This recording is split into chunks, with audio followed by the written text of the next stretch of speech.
सहन करना, अभी उसके लिए यही एक रास्ता था। वह केवल अपने दांत पीस सकता था और सह सकता था। थोड़ी सी भी असावधानी के कारण उसे स्वर्गीय क्लेश से मृत्यु का सामना करना पड़ सकता है। उसका बचना नामुमकिन था। बूम, बूम, बूम, ये बिजली की स्वर्गीय विपत्तियां बारिश की बूंदों की तरह उतरी और हथियारों में बदल गईं। वास्तव में ये कोई साधारण हथियार नहीं थे। इसके बजाय उनमें से प्रत्येक में अकल्पनीय मार्शल आर्ट शामिल थे। लोहे की तलवार में अनगिनत तलवार कलाएं थीं। पिछले कुछ साधारण हथियारों की तुलना में इन स्वर्गीय क्लेशों की शक्ति में कई गुना वृद्धि हुई थी। ऐसा लग रहा था जैसे अनगिनत मार्शल आर्ट विशेषज्ञ येज़िवेन पर हमला करने के लिए सभी प्रकार के हथियारों और गुप्त तकनीकों का उपयोग कर रहे हों। उन्होंने उसे जीवित रहने का कोई मौका नहीं दिया। हालांकि उनके पास इस समय कोई अन्य विकल्प नहीं था। अगर वह इसे सहन नहीं कर पाता तो वह मर जाता। येज़िवेन ने गहरी मौत के दायरे पर हमला करना जारी रखा। उसके शरीर के भीतर यिन यांग जीवन और मृत्यु आरेख लगातार उड़ता रहा और उसके माथे के ऊपर घूमता रहा। इसने लगातार येज़िवेन के शरीर में मृत्यु ऊर्जा को छोड़ा, जिससे उसे मृत्यु ऊर्जा के रहस्यों को समझने की अनुमति मिली। आमतौर पर जब प्रोफाउंड लाइफ रियलम के विशेषज्ञ प्रोफाउंड डेथ रियलम पर हमला करना चाहते थे, तो निस्संदेह वे कुछ डेथ एनर्जी को इकट्ठा करने के लिए सभी तरह के तरीकों का इस्तेमाल करते थे। उसके बाद वे मृत्यु ऊर्जा का अध्ययन करेंगे और अंत में गहन मृत्यु क्षेत्र में कदम रखेंगे। इतनी सारी मृत्यु ऊर्जा एक साथ इकट्ठी होने के कारण यह मृत्यु को प्रणाम करने से अलग नहीं थी। हालांकि मौजूदा येज़िवेन के पास इंतजार करने का समय नहीं था। इस समय वह केवल अपने जीवन को दांव पर लगाकर लड़ सकता था। चूंकि वह किसी भी तरह से मरने वाला था, इसलिए वह अपने जीवन के लिए भी संघर्ष कर सकता था। हालांकि मृत्यु ऊर्जा के प्रभाव निर्विवाद थे। यिन यांग जीवन और मृत्यु आरेख ही सामान्य लोगों को जीवन और मृत्यु के मार्ग को समझने और गहन जीवन क्षेत्र से गहन मृत्यु क्षेत्र में आगे बढ़ने में मदद कर सकता है। मूल रूप से येज़िवेन बिल्कुल भी चिंतित नहीं थी। यिन यांग जीवन और मृत्यु आरेख और रहस्यमय स्थान के साथ यह लगभग निश्चित था कि वह गहन मृत्यु क्षेत्र में आगे बढ़ेगा। घबराने की जरूरत नहीं थी। हालांकि इस समय उनके पास इस जोखिम भरे तरीके का उपयोग करने के अलावा और कोई विकल्प नहीं था। डेथ एनर्जी से निपटना आसान नहीं था। यदि वह पूरी तरह से अवशोषित हो जाता है तो वह गहन मृत्यु क्षेत्र में आगे नहीं बढ़ पाएगा और मृत्यु ऊर्जा को पूरी तरह से पचा नहीं पाएगा। अंत में येज़िवेन को मृत्यु ऊर्जा द्वारा नष्ट कर दिया जाएगा। इसलिए वह जुआ खेल रहा था। वह जुआ खेल रहा था कि वह मृत्यु ऊर्जा को पचा सकता है और अंत में गहन मृत्यु क्षेत्र में आगे बढ़ सकता है। नहीं तो वह मर जाता। वहाँ कोई अन्य रास्ता नहीं था। टकराना, टकराना, टकराना। डेड सोल रसातल में वे पुराने राक्षस येज़िवेन को घूर रहे थे। वे उनकी शीघ्र मृत्यु की प्रतीक्षा कर रहे थे। तब वे उसके शरीर से यिन यांग जीवन और मृत्यु आरेख छीनने में सक्षम होंगे। वास्तव में यह कोई बड़ी बात नहीं होगी, भले ही यह मानव बच जाए। किसी भी मामले में वे इसे फिर से छीन सकते थे। वे अभी अभी स्वर्गीय क्लेश से गुजरे थे, इसलिए वे अवश्य ही गंभीर रूप से घायल अवस्था में होंगे। कोई उनसे बच नहीं सकता था। इसलिए इस समय वे थोड़े चिंतित और अधीर थे। यह मानव वास्तव में अभी भी जीवित था। बिजली का क्लेश बारिश की तरह नीचे गिरा और येज़िवेन के शरीर पर गिरा। कभी कभी यह सुरक्षा कवच के माध्यम से भी प्रवेश कर सकता था और येज़िवेन के शरीर पर लग सकता था, जिससे उसकी त्वचा और मांस खुल गया। यद्यपि ये बिजली के स्वर्गीय क्लेश केवल परिवर्तित बिजली के क्लेश थे, फिर भी उनकी शक्ति भयावह रूप से महान थी। किसी भी यादृच्छिक बिजली के बोल्ट की तुलना प्रारंभिक गहन मृत्यु चरण विशेषज्ञ से की जा सकती है। हालांकि यह एक चरम गहन मृत्यु चरण विशेषज्ञ का अजेय दृश्य नहीं था, जो अपनी पूरी शक्ति को उजागर कर रहा था, फिर भी यह एक भयानक दृश्य था। लेकिन उन पुराने राक्षसों के लिए जो किनारे से देख रहे थे, उन्हें डर से कांपने के लिए पर्याप्त था। वास्तव में उनमें से कई इस तरह के स्वर्गीय क्लेश से बचने के लिए कई वर्षों तक गहन जीवन स्तर पर रहे थे। एक बार यह उतर गया तो वे मूल रूप से मर जाएंगे। फिर भी येज़िवेन वास्तव में इस तरह के स्वर्गीय क्लेश का सामना करने में सक्षम थी। इसके अलावा वह अभी भी अब तक धारण करने में सक्षम था। ऐसा अस्तित्व निश्चित रूप से बेहद खतरनाक था। वे निश्चित रूप से उसे भागने नहीं दे सकते थे। इस समय येज़िवेन पहले से ही पूरी तरह से रहस्यमय स्थान और ऑब्जर्विंग पसंद स्क्रिप्चर के प्रचलन में डूबा हुआ था। वह गहन मृत्यु अवस्था में कदम रखना चाहता था। एक बार जब वह गहन मृत्यु अवस्था में पहुंच गया तो बाहरी दुनिया की कोई भी चीज उसे हिला नहीं पाएगी। वह यह भी बहुत स्पष्ट था कि उसे गहन मृत्यु अवस्था तक पहुंचना था, नहीं तो वह बिना दफनाए ही मर जाएगा। इसके अलावा वह गहन मृत्यु अवस्था से केवल एक कदम दूर था। वह स्पष्ट रूप से महसूस कर सकता था कि गहन मृत्यु अवस्था का मूल रूप से अत्यंत मजबूत अवरोध वास्तव में इस क्षण में टूटना शुरू हो गया था। ऐसा लग रहा था कि यह बहुत जल्द पूरी तरह से बंद होने वाला था। तिल तिल उसके शरीर के भीतर गहरे मृत्यु चरण के राक्षसी जानवर के कंकाल की शक्ति को अभी तक पूरी तरह से पचाना बाकी था। इस समय वह इसका पूरा उपयोग कर रहा था। उन्होंने हमलों की लहर के बाद लहर का आयोजन किया और प्रोफाउंड डेथ स्टेज की बाधा पर हमला किया।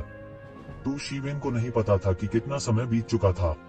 पहाड़ों में न तो सूरज था और न ही चांद, और ऐसा कोई समय नहीं था जब कोई खेती करता था। ये शिवेन के दिल को शांत करने के बाद उसने महसूस किया कि समय बहुत तेजी से बीत गया था। पलक झपकते ही काफी समय बीत गया था। बूम! अचानक एक के बाद एक अतुलनीय रूप से तेज आवाजें सुनाई देने लगी। ये जिवेन के शरीर से एक असीमित आभा निकली। उसका पूरा शरीर एक बेलनाकार तूफान की तरह था। उसके रोम रोम से प्रभामंडल की अनंत तरंगें निकली और प्रचंड रूप से बाहर की ओर उमड़ने लगी, जिससे एक बहुत बड़ा तूफान खड़ा हो गया। वास्तव में स्वर्गीय क्लेश का एक बड़ा हिस्सा भी पूरी तरह से नष्ट कर दिया गया था। उनके शरीर पर आभा बढ़ती और बढ़ती रही। अनगिनत शक्ति एक पल में पूरी तरह से रियल युआन में तब्दील हो गई थी और उसके द्वारा अवशोषित कर ली गई थी। उसका पूरा शरीर एक अथाह गड्ढे की तरह था, जो लगातार अपने शरीर से घातक आभा को अवशोषित और उत्सर्जित कर रहा था। पहले के राक्षसी जानवर के कंकाल की तरह उसके शरीर पर घातक आभा ने आसपास के स्थान को भी विकृत कर दिया था। 4 दिशाओं को ब्रह्मांड कहा जाता था, जबकि भूत और भविष्य को ब्रह्मांड कहा जाता था। घातक आभा वास्तव में अंतरिक्ष और समय को विकृत करने में सक्षम थी। कोई कल्पना कर सकता है कि यह कितना अत्याचारी था। घातक आभा पूरी तरह से घनीभूत हो गई थी, जिससे ये जिवेन का पूरा शरीर ऐसा प्रतीत हो रहा था जैसे वह पूरी तरह से घातक आभा से घिरा हुआ हो। यदि कोई ज्योतिषी यह देख ले तो निश्चित रूप से उसकी मृत्यु हो जाएगी। किसी व्यक्ति के शरीर में इतनी घातक आभा कैसे हो सकती है? वह बस एक मृत व्यक्ति था जो और अधिक मृत नहीं हो सकता था। किसी भी स्थिति में एक जीवित व्यक्ति के लिए इतना घातक आभा रखना असंभव था। यह वास्तव में गहन मृत्यु अवस्था की अद्वितीय शक्ति थी। अंतहीन स्वर्गीय क्लेश का अनुभव करने के बाद वह अंततः जबरदस्ती गंभीर मृत्यु अवस्था में प्रवेश कर गया था। भले ही उसने जल्दबाजी में ऐसा किया था, लेकिन जो ठोस नींव उसने पहले रखी थी, उसने इस समय अतुलनीय रूप से महत्वपूर्ण भूमिका निभाई थी। भले ही उसने गहन मृत्यु अवस्था में अभी अभी कदम रखा था, फिर भी उसने थोड़ी सी भी अस्थिरता नहीं दिखाई। और भी अधिक शक्ति उसके द्वारा तुरंत पचा ली गई, जिससे उसकी शक्ति बढ़ गई। उनकी शक्ति को हर पल नंगी आंखों से देखा जा सकता था। लंबे समय के बाद उसने आखिरकार पूरी शक्ति को पूरी तरह से आत्मसात कर लिया था।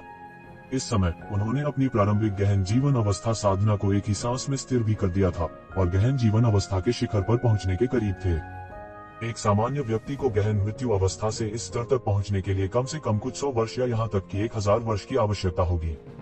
हालांकि उसने राक्षसी जानवर के कंकाल की शक्ति को सीधे अवशोषित कर लिया था, जिससे उसे बहुत सारी मेहनत बचाने में मदद मिली।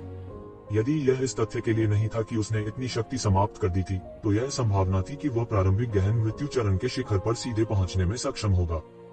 गहन मृत्यु अवस्था के भीतर सबसे महत्वपूर्ण चीज समझ थी। इसे समझ लेने के बाद संसाधनों पर निर्भर होकर बलपूर्वक अपनी शक्ति संचित की जा सकती थी। ये जिवेन की समझ पहले से ही पर्याप्त थी। जब उन्होंने घोस्ट हॉट फ्लेम फॉर्मेशन को समझ लिया था, तो वह पहले ही गहन मृत्यु अवस्था में पहुंच चुके थे। उसके पास केवल एक चीज की कमी थी, वह थी शक्ति का संचय।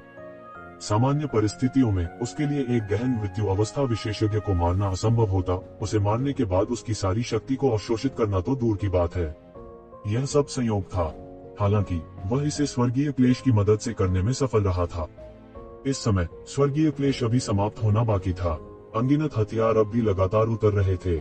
जब वे उसके शरीर पर उतरे तो वे तुरंत उसके द्वारा अपने भौतिक शरीर को संयत करने के लिए अवशोषित कर लिए गए। गहन मृत्यु अवस्था में कदम रखने के बाद उसका भौतिक शरीर एक बार फिर एक नए क्षेत्र में पहुंच गया था। पहले की तुलना में इसका जिक्र एक सांस में नहीं हो सकता था। वास्तव में गहन मृत्यु अवस्था तक पहुंचने के बाद वह अंततः समझ गया कि एक गहन मृत्यु अवस्था विशेषज्ञ कितना भयानक था। जीवन एक प्रकार की शक्ति थी, इसलिए मृत्यु थी।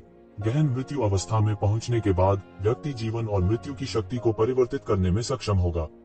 यहाँ तक एक भारी चोट भी तुरंत जीवन की शक्तिशाली शक्ति में परिवर्तित हो सकती है और किसी के शरीर की ताकत को बहाल कर सकती है। एकमात्र अपवाद यह था कि यदि कोई रूपांतरित हो सकने वाली सीमा से अधिक हो गया था, तभी कोई मारा जा सकता था। दूसरे शब्दों में, एक गहरा मृत्यु चरण विशेषज्ञ जितना अधिक शक्तिशाली होगा, उसे मारना उतना ही कठिन होगा। सामान्य जीवन के मुरझाने का कारण यह था कि जीवन की शक्ति धीरे धीरे समाप्त हो जाएगी और मृत्यु की शक्ति में बदल जाएगी। यह लगातार किसी के भौतिक शरीर को संक्षारित करेगा, अंततः उसके भौतिक शरीर को नष्ट कर देगा। हालांकि गहन मृत्यु अवस्था में कदम रखने के बाद मृत्यु की शक्ति भी नियंत्रणीय हो जाएगी। वास्तव में इसे जीवन की शक्ति में भी परिवर्तित किया जा सकता है, जिससे व्यक्ति का भौतिक शरीर जीवन शक्ति से भर जाता है। यह अमरता का सही अर्थ था, जब जिस गति से जीवन की शक्ति का उपभोग किया जा रहा था और जिस गति से मृत्यु की शक्ति को परिवर्तित किया जा रहा था, उस गति से व्यक्ति अमरता में कदम रख चुका होता। यदि कोई अप्रत्याशित परिस्थितियां नहीं होती, तो कोई स्वर्ग और पृथ्वी के साथ अनंत काल तक रहने में सक्षम होता। 3 लोकों और 5 तत्वों में से बाहर कूदने के बाद कोई अब जीवन और मृत्यु की शक्ति द्वारा नियंत्रित नहीं होगा। एक देवता होगा, एक शीर्षक राजा विशेषज्ञ। येज़ेबेल के वर्तमान स्तर पर वह स्वाभाविक रूप से जीवन और मृत्यु की शक्ति के उपभोग के बीच संतुलन हासिल करने में असमर्थ था। मृत्यु की शक्ति जिसे वह परिवर्तित कर सकता था, वह मृत्यु की शक्ति के 10वें भाग से बहुत कम थी जिसे जीवन की शक्ति से परिवर्तित किया गया था।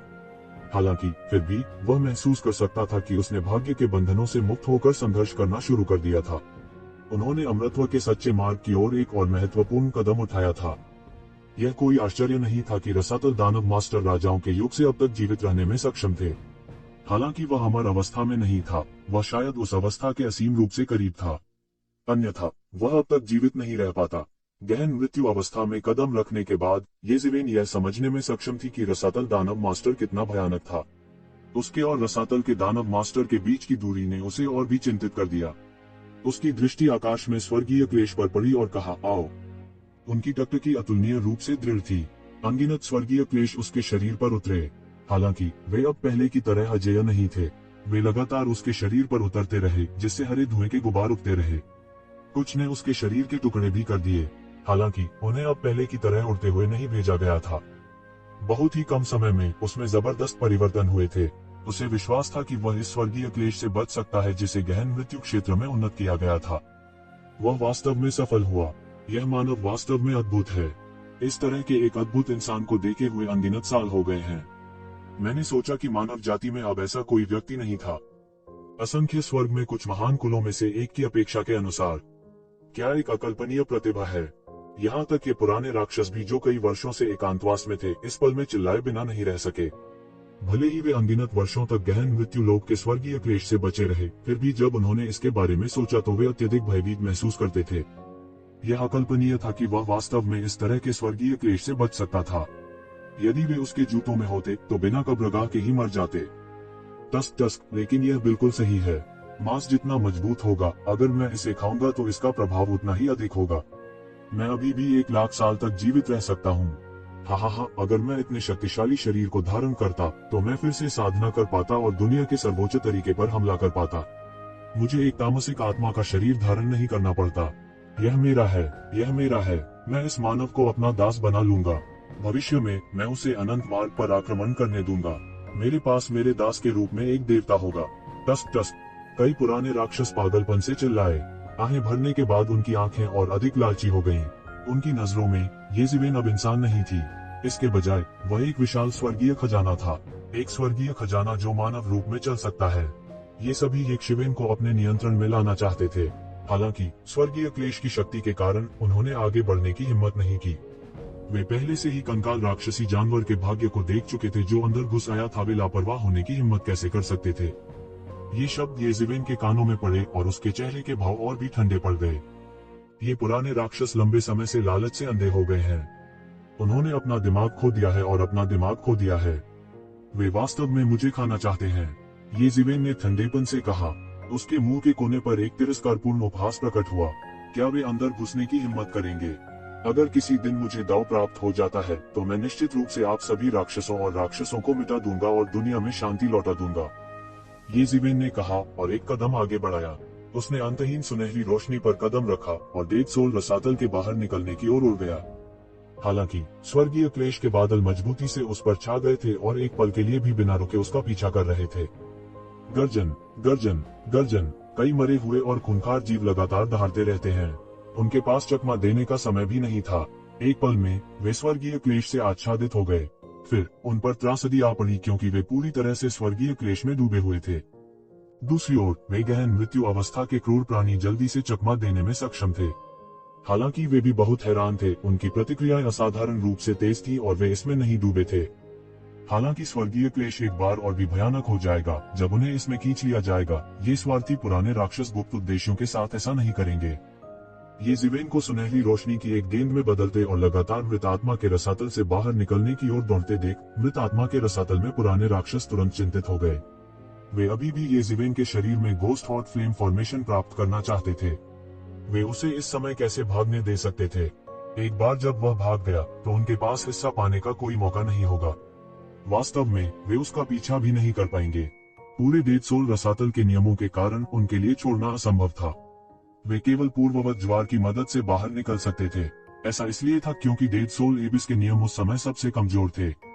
यह वैसा ही था जैसे इंसानों को सांस लेने की जरूरत होती है। जब मृत आत्मा रसातल में जाती थी तो उन्हें वापस खींच लिया जाता था। जब वे सांस छोड़ते थे तो उन्हें छोड़ने का अवसर मिलता था। वे सभी डेड सोल रसातल में पैदा हुए थे। वे प्रतिबंधों के साथ पैदा हुए थे और तब तक मुक्त नहीं हो सकते थे जब तक कि वे एक दिन डीएओ को प्राप्त नहीं कर लेते। दूसरे शब्दों में, एक बार ये शिवन बाहर निकल गए तो उनके पास कोई मौका नहीं होगा। उसे रोको, उसे रोको, तुरंत! ये पुराने राक्षस गुस्से में चिल्लाए। फिर वे ये जिवेन के पीछे हो लिए। हालांकि यह बेकार था। यहाँ तक अगर गहरा जीवन क्षेत्र के राक्षस स्वर्गीय क्लेश से घिरे हुए थे तो वे स्वर्गीय बनाने में सक्षम नहीं होंगे। क्लेश फिर से बढ़ गया। इसके अलावा वे तुरंत डूब गए और ये शिवेन को बिल्कुल भी नहीं रोक सके। इसके अलावा गहन मौत के दायरे के राक्षस जो स्वर्गीय क्लेश को रोक सकते थे, वे सभी धूर्त पुराने राक्षस थे जो भगवान जाने कितने वर्षों तक जीवित रहे थे। वे ऐसा कुछ कैसे कर सकते हैं जिससे खुद को नुकसान हो और दूसरों को फायदा हो? इसलिए इससे कोई फर्क नहीं पड़ता कि वे कितना दहाड़ते हैं। किसी ने भी स्वर्गीय क्लेश की श्रेणी में जाने की हिम्मत नहीं की। इस समय जैसे कि यह भांपते हुए कि एक शिवेन भागने की कोशिश कर रही थी, आकाश में उड़ने वाले आदिम भयंकर जानवर तुरंत अपने नुकीले और पंजों के साथ ये जिवेन की ओर झपटे। वह अतुलनीय शक्तिशाली आभा अतुलनीय रूप से भयावह थी। यह स्वर्गीय क्लेश था जो उनकी आत्मा की छापों को समय की लंबी नदी से वापस खींच रहा था और उनके भौतिक शरीरों के पुनर्निर्माण के लिए बिजली का उपयोग कर रहा था। इसलिए ये आदिम भयंकर जानवर जीवित थे और मृत प्राणियों की तरह बिल्कुल नहीं लगते थे। इसके विपरीत इस तथ्य के अलावा कि उनके पास भौतिक शरीर नहीं था, यह उनके पुनरुत्थित होने के बराबर था। गर्जन! एक खूंखार अजगर सबसे पहले ये शिवेन की तरफ झपटा। सटीक होने के लिए यह एक बार ड्रैगन था। इसका पूरा शरीर सुनहरे शल्कों से ढका हुआ था और इसने एक अत्याचारी आभा बिखेरी थी। यह अज्ञात था कि इस तरह की भयानक आभा रखने के लिए उसने घाटी में कितने जीवों का वध किया था। इस तरह के अत्याचारी दबाव का सामना करने पर सामान्य लोग पूरी तरह से मायूस हो जाएंगे। वे बिल्कुल विरोध नहीं कर पाएंगे। हालांकि ये जिवेन के दिमाग को प्रबुद्ध मन प्राचीन वृक्ष द्वारा दबा दिया गया था, इसलिए वह जरा भी प्रभावित नहीं हुआ। स्वोश! यह क्रूर अजगर दहाड़ता है और एक अजगर का पंजा सीधे नीचे गिर जाता है। यह सबसे प्रामाणिक ड्रैगन पंजा हाथ था। हालांकि यह एक साधारण पंजा था, इसमें सबसे प्रामाणिक मार्शल आर्ट सिद्धांत शामिल थे। वह मार्शल डाओ के सर्वोच्च गुरु भी थे। टकराना! ये जिवेन ने मुक्का मारा। आश्चर्यजनक मुट्ठी ऊर्जा सीधे ड्रैगन के पंजे को अलग कर देती है, जो कि मौके पर बिजली गिरने से संघनित हो गया था। एक पल में यह शून्य में ढह गया और आकाश को भरने वाली ऊर्जा में बदल गया। झपटना! ये जिवेन ने एक बड़ा हाथ बनाया और सारी ऊर्जा सीधे अपने शरीर में खींच ली। उसने लगातार उस ऊर्जा की भरपाई की जिसका उसने अभी अभी उपभोग किया था। सोने का पानी चढ़ा हुआ अत्याचारी रूप अफवाह वाले अजगर के शरीर से भी अधिक शक्तिशाली था। उल्लेख नहीं करने के लिए यह बिजली से संघनित एक ड्रैगन का शरीर था। ये जिवेन के मुके को रोक नहीं सका और सीधे गिर गया। इस क्रूर अजगर ने गर्जना की और आकाश में बिजली को अवशोषित कर लिया। यह वास्तव में एक ड्रैगन पंजा को फिर से संघनित करना चाहता था। हालांकि यह एक वास्तविक ड्रैगन बॉडी के साथ तुलनीय नहीं था, लेकिन इसमें एक मजबूत बिंदु था और वह अंतहीन पुनर्प्राप्ति क्षमता थी। हालांकि ये जिवेन इसे ऐसा अवसर कैसे दे सकती थी? उसने सीधे हाथ में एक सुनहरी तलवार पकड़ ली। स्वोश! तलवार की रोशनी ने आकाश को मिटा दिया और एक शक्तिशाली तलवार दाव नदी का निर्माण किया। उसमें अंतहीन तलवार दाव सिद्धांत लगातार ऊपर नीचे तैर रहे थे। इसकी शक्ति अनंत थी।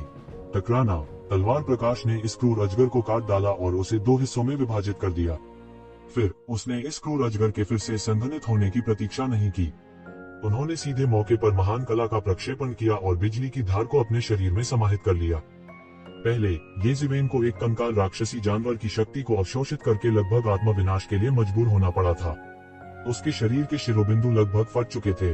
हालांकि अब जब उन्होंने गहन मृत्यु क्षेत्र में कदम रखा था तो उनके शरीर में शिरोबिंदु अज्ञात संख्या में विस्तारित हो गए थे। अचानक यह एक अथाह खाई बन गया था।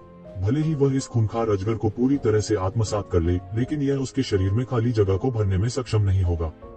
येज़ेवेन ने तुरंत महसूस किया कि गहरी मौत के दायरे में प्रवेश करने के बाद उसकी मार्शल शक्ति की क्षमता बहुत बढ़ गई थी। यह पहले की खाली अवस्था से काफी बेहतर था। वह अंतहीन मार्शल शक्ति को अवशोषित कर सकता था।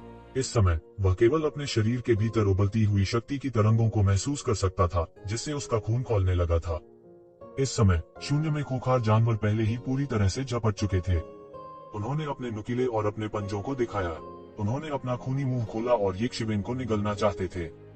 उन्होंने येज़ेवेन के भागने के सभी मार्गों को सीधे अवरुद्ध कर दिया और उसे बचने का मौका न देते हुए उसे एक बहुत ही छोटी सी जगह में घेर लिया। यह स्वर्गीय प्रतिशोध था जो उसे मौका नहीं दे रहा था। यह चाहता था कि वह सीधे तौर पर स्वर्गीय प्रतिशोध का सामना करे।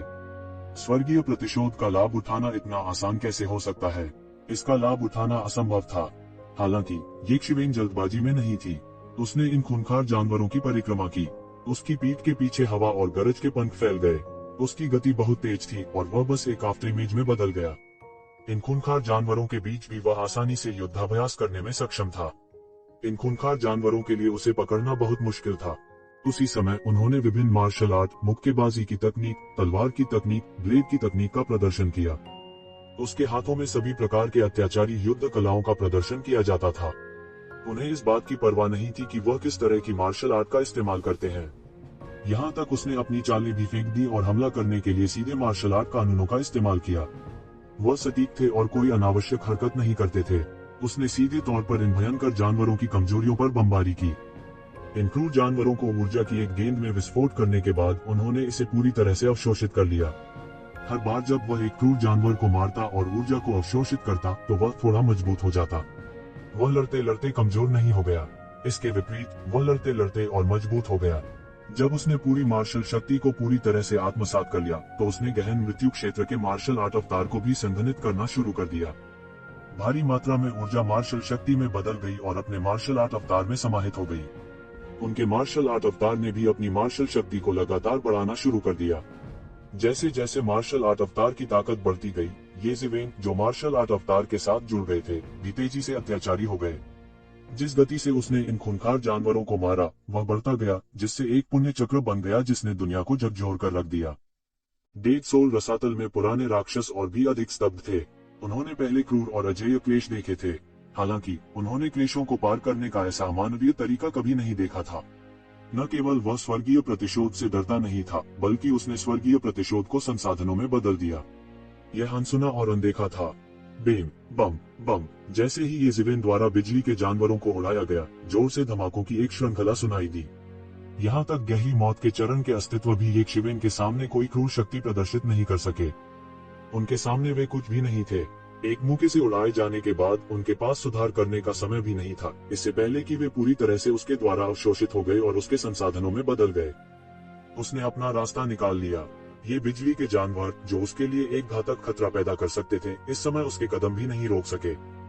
प्रारंभिक गहन मृत्यु अवस्था में भी आगे बढ़ने के बाद उनकी ताकत में जबरदस्त बदलाव आया था। उसी समय मृत आत्माओं के रसातल के ऊपर दर्जनों आकृतियां मृत आत्माओं के रसातल के ऊपर तैर रही थीं, जो एक अंतहीन घातक आभा से आच्छादित थी।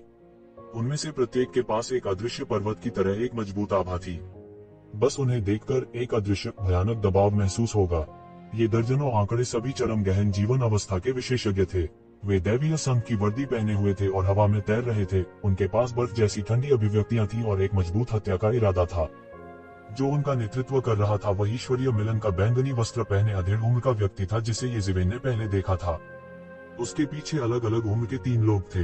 वे ईश्वरीय संघ के वस्त्र पहने हुए थे और उनके चेहरे पर अहंकार के भाव थे। वे सभी को नीची दृष्टि से देखते थे। तुमने इतने सालों तक खेती की है, क्या ऐसा हो सकता है कि तुम कुत्ते की तरह रह रहे हो? तुम एक युवा जूनियर से मेल भी नहीं खा सकते। तीनों में से युवक ने ठंडेपन से कहा। बैंगनी वस्त्र पहने अधेड़ उम्र का व्यक्ति उज्जवल रूप से मुस्कुराया और उसने मुंहतोड़ जवाब देने की हिम्मत नहीं की। वह दैवीय मिलन में इन 3 लोगों की स्थिति के बारे में बहुत स्पष्ट था। वह उन प्रतिभाओं में से एक था जिसे उसके गुरु ने भर्ती किया था। यदि उसने वास्तव में उसे मार डाला तो किसी को कोई आपत्ति नहीं होगी। भले ही वह उनसे केवल एक स्तर दूर था, चरम गहन जीवन अवस्था और गहन मृत्यु अवस्था के बीच के अंतर की गणना तर्क से नहीं की जा सकती थी। न केवल शक्ति में बहुत बड़ा अंतर था, बल्कि दैवीय मिलन में भी बहुत बड़ा अंतर था। हालांकि वे भी बुजुर्ग थे, वे सिर्फ अपरंपरागत बुजुर्ग थे। दूसरी ओर ये 3 लोग आंतरिक संप्रदाय के बुजुर्ग थे। हालांकि वे केवल एक स्तर अलग थे, यह एक ही बात नहीं थी। यहाँ तक मौजूद दर्जनों पीक प्रोफाउंड लाइफ स्टेज विशेषज्ञों को भी इन 3 लोगों की व्यवस्थाओं को सुनना पड़ा। मृत आत्माओं के रसातल के ऊपर आकाश में ईश्वरीय इच्छा की धाराएं बहती हैं और दर्जनों लोगों को स्कैन करती हैं, उनकी जासूसी करती हैं। ईश्वरीय संघ के लोगों ने इस पर आंखें मूंद ली। वे बस उदासीन थे और इन जासूसी की परवाह भी नहीं करते थे। मुझे डर है कि इस बार ईश्वरीय संघ वास्तव में क्रोधित है। हालांकि बड़ी संख्या में विशेषज्ञ चले गए हैं, त्यान और कियाओ बुजुर्ग पीछे रह गए हैं। ये 3 पुराने साथी अच्छे लोग नहीं हैं। हालांकि वे केवल प्रारंभिक गहन मृत्यु अवस्था में हैं, वे शातिर और निर्दयी हैं। उस समय उनका सफाया नहीं किया गया था, इसके बजाय उन्हें दिव्य संघ के नेता द्वारा भर्ती किया गया था। वर्षों से मुझे आश्चर्य है कि उन्होंने ईश्वरीय मिलन के लिए कितने प्रसिद्ध शत्रुओं का सफाया किया है। यह सही है, यह सिर्फ 3 त्यान कियाओ बुजुर्ग नहीं है।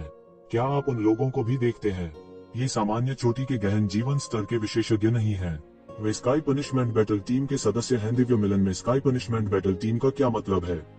टस्क, यहाँ तक एक गहन मृत्यु अवस्था विशेषज्ञ भी मर जाएगा यदि वह इन चरम गहन जीवन अवस्था विशेषज्ञों से घिरा हुआ है। वह भागना भूल सकता है। उद्धरण चिन्ह।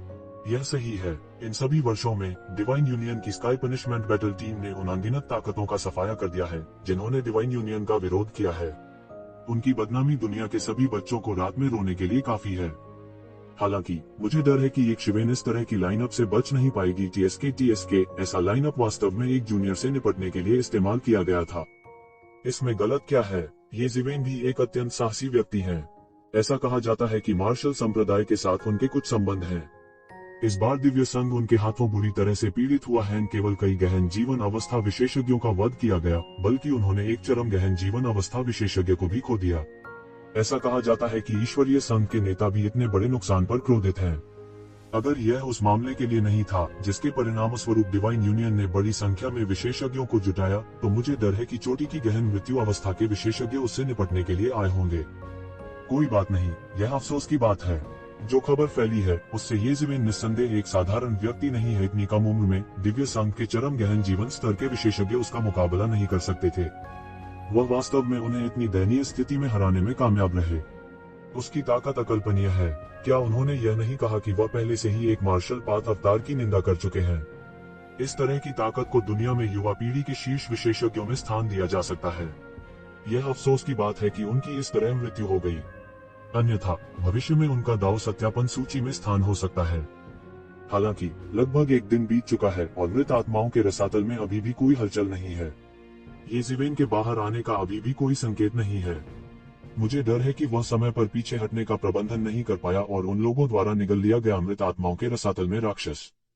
इस बिंदु पर स्काउट्स के शरीर अचानक कांपने लगे। जब उन्होंने मृत आत्माओं के भारी ज्वार के लौटने के दृश्य के बारे में सोचा, तो विभिन्न बलों के कुलीन स्काउट्स को भी ऐसा लगा जैसे उनके शरीर पर ठंडे पानी का एक बेसिन डाला गया हो। वो भी अच्छा, यदि वह दैवीय और दंड युद्ध दल के हाथों में पड़ गया होता तो वह जीवित रहने से बेहतर मृत होता। उनके पास लोगों को मर जाने की कामना करने के लिए सभी प्रकार के तरीके हैं। अच्छा होता अगर उसे उन राक्षसों ने निगल लिया होता। किसी ने विलाप किया। वर्षों से डिवाइन पनिशमेंट बैटल टीम की शानदार प्रतिष्ठा का घमंड नहीं किया गया था। यह अनगिनत मानव जीवन के संचय पर बनाया गया था। इतने वर्षों के बाद भी ऐसे लोग थे जो ईश्वरीय दंड युद्ध दल को हेय दृष्टि से देखते थे। The divine punishment battle team अपनी अत्याचारी युद्ध शक्ति के लिए प्रसिद्ध थी। पीक प्रोफाउंड लाइफ स्टेज इस टीम के सदस्यों की भर्ती के लिए केवल प्रवेश मानक था। यहाँ तक विभिन्न ताकतों के लिए भी यह एक ऐसा अस्तित्व था जिसके नाम से ही लोग डर से कांपने लगते थे। आखिरकार एक बार जब कोई गहरे दायरे में पहुंच जाता है तो वह वास्तविक दाव मान्यता से केवल एक कदम दूर होगा। किसी ऐसे व्यक्ति को देखना दुर्लभ था जो इस स्तर तक साधना कर सके और फिर भी एक अनुचर के रूप में सहज हो। स्वर्गीय कियाओ 3 बूढ़े लोगों की नजर बर्फ जैसी ठंडी थी जब उन्होंने मृत आत्माओं के रसातल में देखा। अनादिकाल से उनके भाव अपरिवर्तित रहे हैं। ऐसा लग रहा था कि 100,000 साल बाद भी रत्ती भर भी परिवर्तन नहीं होगा। पहले ही बहुत देर हो चुकी है, फिर भी कोई खबर नहीं है। मुझे डर है कि यह येज़ेबेल पहले से ही उन राक्षसों द्वारा खा लिया गया है। वह भाग्यशाली है। चलो पीछे हटते हैं। स्वर्गीय कियाओ के बूढ़े आदमी 3 बूढ़े लोगों ने अपना मुंह खोला। उनका लहजा बर्फ जैसा ठंडा और भावहीन था, एक अभिव्यक्तिहीन मशीन की तरह। वह इस बारे में बहुत स्पष्ट था कि मृत आत्माओं के रसातल में किस प्रकार का भयानक अस्तित्व मौजूद है। यहाँ तक कि उनके अपने नेता ने मृत आत्माओं के रसातल तक पहुँचने की हिम्मत नहीं की। क्या वास्तव में मृत्यु की शक्ति से निपटने का कोई उपाय नहीं था? यह कैसे संभव था? वास्तविक कारण यह था कि मृत आत्माओं के रसातल में अत्याचारी अस्तित्व थे। वे नदियों और समुद्रों को उलट सकते थे और सितारों और चंद्रमा पर कब्जा कर सकते थे। यदि वे मृत आत्माओं के रसातल से बंधे नहीं होते, तो एक बार प्रकट होने पर वे खतरनाक लहरें पैदा करते। अनगिनत दुनिया नष्ट हो जाएगी। यदि वह मरे हुए आत्माओं के ज्वार के लौटने से पहले वापस आ सकता है, तब भी कुछ आशा होगी। हालांकि अब ऐसा लग रहा है कि उसे वहीं मर जाना चाहिए था। चरम गहन जीवन अवस्था का एकमात्र योद्धा कैसे बच सकता है? यह बिल्कुल असंभव था। उसके पीछे दर्जनों विशेषज्ञों के भावों में जरा भी बदलाव नहीं आया। वे आदेश प्राप्त करने के आदी थे। वे बर्फ से ठंडे और भावहीन थे। उनके पूरे शरीर से एक जानलेवा आभा निकल रही थी। वे वास्तव में भयानक हत्या मशीनों की तरह थे। अचानक जैसे ही वे घूमने और निकलने वाले थे, मृत्यु आभा के मूल रूप से अतुलनीय रूप से शांत और बेजान कोहरे से सुनहरी रोशनी की एक किरण निकली। यह ऐसा था मानो उसने आकाश और पृथ्वी को विभाजित कर दिया हो। गर्जन। मृत आत्माओं के रसातल में एक गगनभेदी गर्जना सुनी जा सकती थी। मृत आत्माओं के रसातल में हर समय मृत आत्माओं की कई दहाड़ें होती थी। हालांकि ये दहाड़ें पहले ही ध्वनि तरंगों में तब्दील हो चुकी थी और मृत आत्माओं के रसातल से बाहर निकल गईं। यहाँ तक स्वर्गीय कियाओथरी ओल्ड मैन के भाव, जो हजारों वर्षों से एक हिमशैल की तरह ठंडे थे, इस क्षण में बहुत बदल गए। वे सभी जानते थे कि मृत आत्माओं के रसातल में फंसे ये क्रूर जानवर निश्चित रूप से किसी भी समय मुक्त होकर मृत आत्माओं के रसातल से बाहर निकलने में सक्षम नहीं होंगे। फिर भी दहाड़ के पीछे खूंखार जानवरों की भयानक मौत की आभा का विचार ही उनके रोंगटे खड़े करने के लिए काफी था। यह स्पष्ट रूप से मृत आत्माओं का रसातल था। गहन मौत के दायरे में कई खूंखार जानवर बाहर निकलने वाले थे। क्रोधित दहाड़ से घबराई हुई और उत्तेजित भावना को सुनना मुश्किल नहीं था। किस बात ने उन्हें इतना व्याकुल और उत्तेजित कर दिया था? इस समय बैंगनी कपड़े पहने अधेड़ उम्र के व्यक्ति ने जल्दी से सुनहरी रोशनी की ओर इशारा किया और कहा, बुजुर्गों, यह वह है, यह वह है, वह येज़ेबेल है, उसे रोको। स्वर्गीय कियाओ। 3 बूढ़े लोगों ने तुरंत प्रतिक्रिया दी। उनमें से युवक ने ठंडेपन से कहा, चिंता मत करो, हमारे साथ यहाँ उसका बचना असंभव है। हुश। उसके हाथ से एक चौंकाने वाली तलवार ज्योति निकली। यह एक झरने की तरह था जो सीधे आसमान में गिरा, जिसके बाद ये शिवेन के सामने जमकर फटा। बूम। तलवार प्रकाश बह गया। ये शिवेन को भेदने से बस एक बाल भर की दूरी पर था। यह सब युवक ने ही कैलकुलेट किया था। अगर ये ज़िवेन सबसे महत्वपूर्ण क्षण में नहीं रुका होता, तो वह अब तक पूरी तरह से टूट चुका होता। ये ज़िवेन अपनी पटरियों पर रुक गया और दूरी में दिव्य संघ के लोगों को देखने के लिए अपना सिर उठाया। उसकी अभिव्यक्ति तुरंत गंभीर हो गई। वह ईश्वरीय मिलन के लोगों के प्रतीक चिन्ह को कैसे नहीं पहचान सकता था। उसने कभी नहीं सोचा था कि मृत आत्माओं के रसातल से निकलने के ठीक बाद वह वास्तव में ईश्वरीय संघ के इन लोगों का सामना करेगा। ऐसा लग रहा था कि एक बड़ी लड़ाई अपरिहार्य थी। नहीं, यह कहा जाना चाहिए कि उन्होंने पहले ही इसका अनुमान लगा लिया था। जिस क्षण से उन्होंने ईश्वरीय संघ के लोगों को भागने की अनुमति दी थी, उन्होंने पहले ही सोच लिया था कि बदला लिया जाएगा। हालांकि उन्होंने कभी नहीं सोचा था कि यह इतनी जल्दी आ जाएगा। दर्जनों पीक प्रोफाउंड लाइफ स्टेज विशेषज्ञ, सभी ने बहादुर हत्या मशीनों की आभा बिखेरी। उनका पराक्रमी आभा कुछ ऐसा नहीं था जिसकी तुलना जान मिंग कर सके। जान मिंग के युद्ध के अनुभव को समृद्ध कहा जा सकता है। हालांकि वे सभी सामान्य लड़ाइयां थीं। उसके लिए इन दर्जनों चरम गहन जीवन अवस्था विशेषज्ञों के प्रभामंडल को पोषित करना असंभव था। वे लाशों के पहाड़ों और खून के समुद्र से रेंग कर निकले होंगे। शायद सैकड़ों हजारों लोगों में से केवल एक को ही शक्तिशाली अस्तित्व में लाया जा सकता है। यहाँ तक कि उन्हें यह स्वीकार करना पड़ा कि दैवीय मिलन की शक्ति उनकी कल्पना से कहीं अधिक थी। द मिस्टीरियस वर्ल्ड एक ऐसी जगह थी जहाँ अधिकांश प्रोफाउंड रियल्म विशेषज्ञ आते थे। ऐसा कहा जाता था कि अमरता की आभा वहां दफन हो गई थी, इसलिए कई गहन क्षेत्र विशेषज्ञ यहाँ आएंगे। कोई नहीं जानता था कि वास्तव में कितने गहरे दायरे के विशेषज्ञ रहस्यमयी दुनिया में छिपे हुए हैं। यहाँ तक कई गहन क्षेत्र के विशेषज्ञ भी थे जिन्होंने गहन दुनिया में प्रवेश किया और ध्यान में चुपचाप गुजर गए। बहुत से लोग इसके बारे में नहीं जानते थे, यह पूरी तरह से खामोश था। मिस्टीरियस वर्ल्ड के अलावा गहन जीवन अवस्था के विशेषज्ञों की इतनी बड़ी संख्या को और कहाँ देखा जा सकता है। दिव्य संघ रहस्यमय दुनिया में विभिन्न महान शक्तियों के बीच एक उत्कृष्ट शक्ति थी। वे उन प्राचीन शक्तियों के साथ कंधे से कंधा मिलाकर खड़े हो सकते थे। फिर भी जब उन्होंने इस स्थान के चारों ओर इतने सारे चरम गहन जीवन स्तर की हत्या करने वाली मशीनों को देखा, तो वे कल्पना कर सकते थे कि दिव्य मिलन कितना उग्र था। वे शायद उसे मारने के लिए दृढ़ थे। वह उपहास किए बिना नहीं रह सका। उसका शरीर शक्ति से उछल रहा था, जैसे हजारों घोड़े सर पर दौड़ रहे हों, उसके शरीर से बह रहे हों। उसने अंततः स्वर्गीय क्लेश को नष्ट कर दिया था। जिस क्षण उसने स्वर्गीय प्रतिशोध को नष्ट कर दिया, मरे हुए जीव जो उसे लालच से देख रहे थे, उन्होंने किसी और चीज की परवाह नहीं की और एक के बाद एक हमला किया। इससे येक्षवेन ठंडे पसीने से तरबतर हो गई।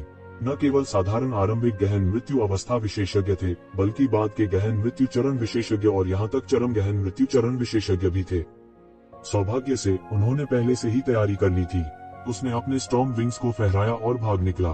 फिर भी यदि वह थोड़ा धीमा होता तो वह हमेशा के लिए डेड सोल रसातल में फंस जाता।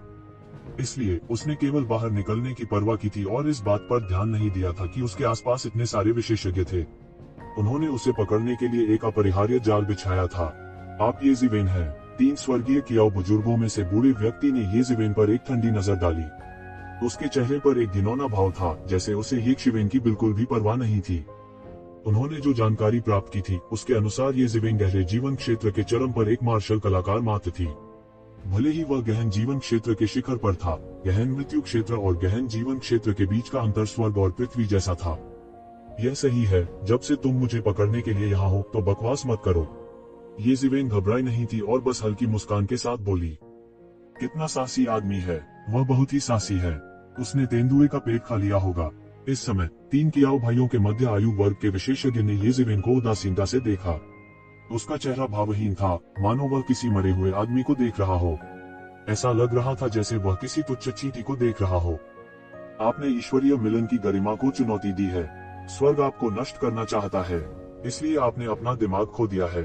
यदि आपके पास कोई अंतिम शब्द है तो उन्हें कहें। कियाओ परिवार के युवक ने कहा। उनका लहजा मिलनसार लग रहा था, लेकिन यह बाकी दोनों की तरह ही ठंडा था। कौन जानता है कि कौन अपने पीछे अंतिम शब्द छोड़ जाएगा। येज़िवेन गुस्सा नहीं हुई, इसके बजाय वह हंसा। तुम्हारी हिम्मत कैसे हुई? कियाओ परिवार का बूढ़ा व्यक्ति गुस्से से चिल्लाया। जाना, उसे पकड़ो। मैं चाहता हूँ कि उसे मौत से भी बदतर अंजाम भुगतना पड़े।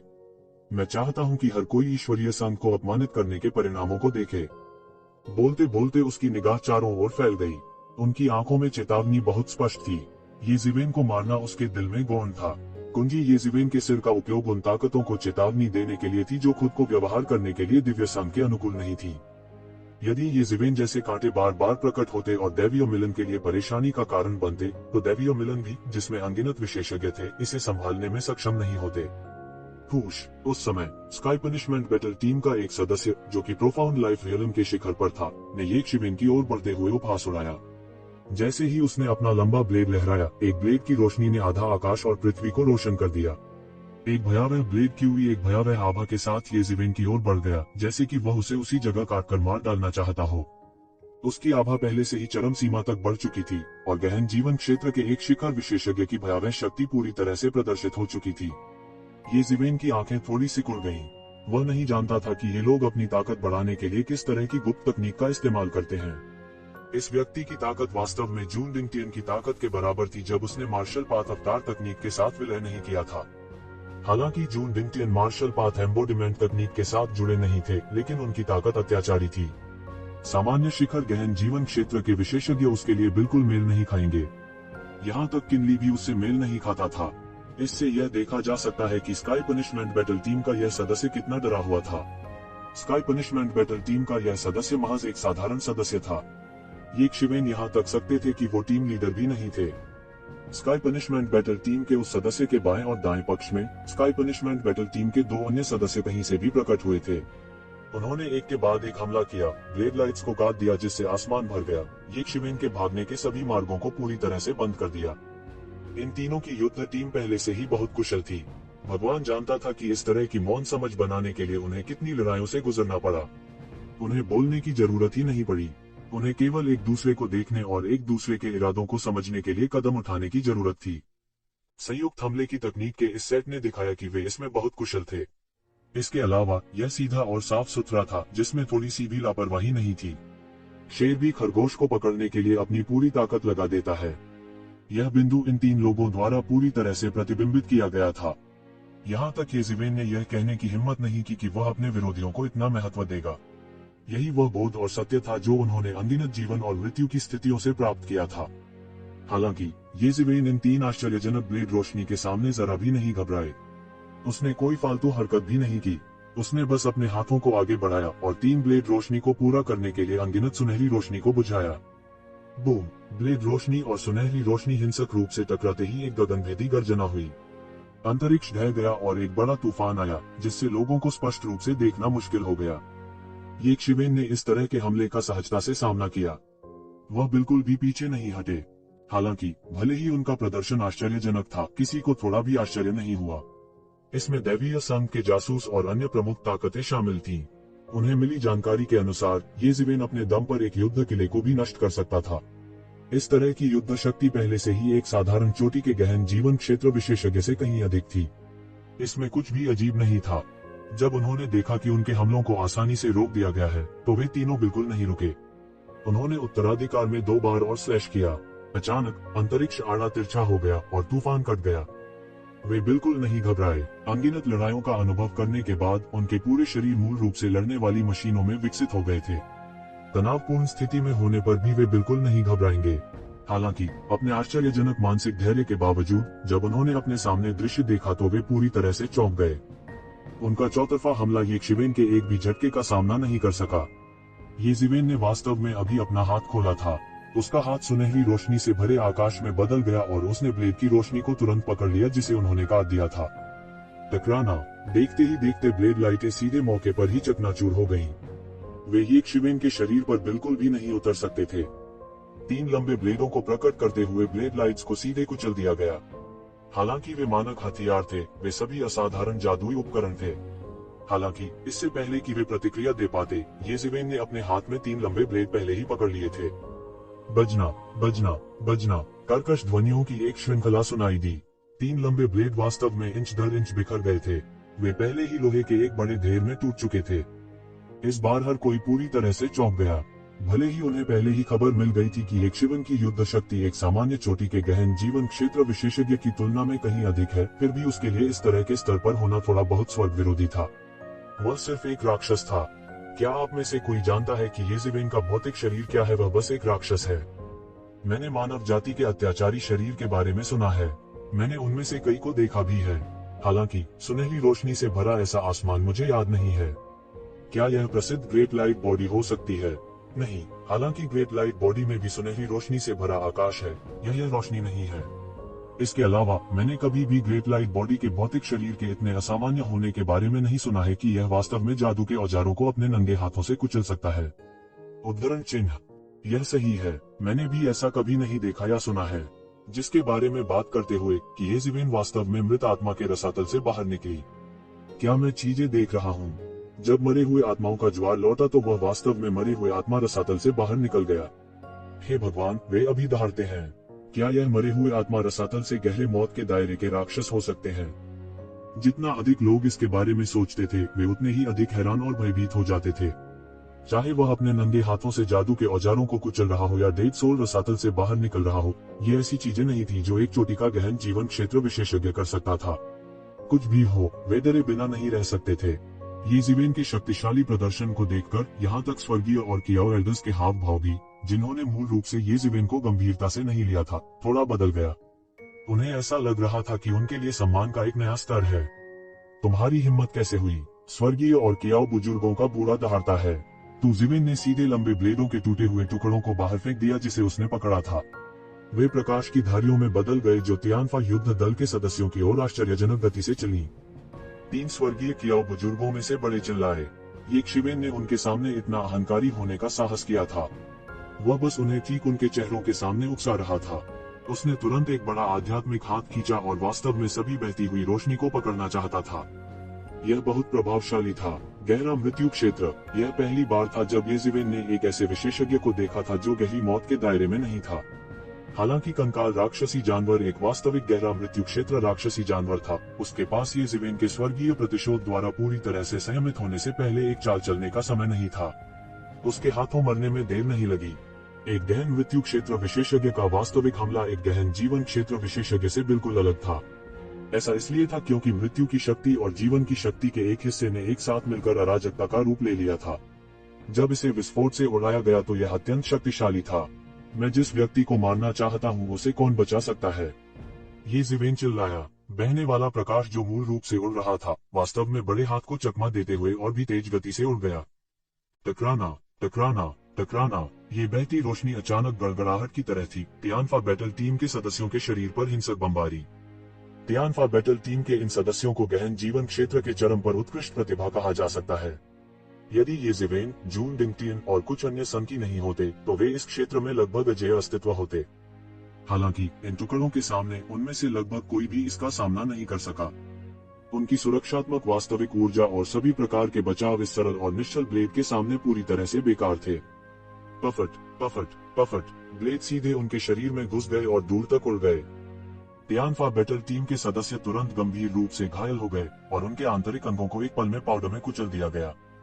ये ज़िवेन के सामने उनका संयमित शरीर कुछ भी नहीं था। आज मुझे मारने आए ईश्वरीय संघ का कोई भी व्यक्ति बच नहीं सकता है। तो ज़िवेन जोर से चिल्लाया और अपनी तलवार लहराई। तलवार प्रकाश की एक किरण बह गई और तलवार का इरादा तुरंत पीछे की ओर बहने वाली नदी की तरह बह गया। इसकी शक्ति अनंत थी और तलवार की आड़ी तिरछी थी। प्रत्येक किरण तलवार के सर्वोच्च सत्य के साथ गुंथी हुई थी और यह सब ये ज़िवेन के नियंत्रण में था। हुश, ये ज़िवेन का फिगर सीधे उड़ गया और तुरंत तियानफा बैटल टीम में शामिल हो गया। फिर उसने अपनी तलवार से बेरहमी से नीचे गिरा दिया। टकराना।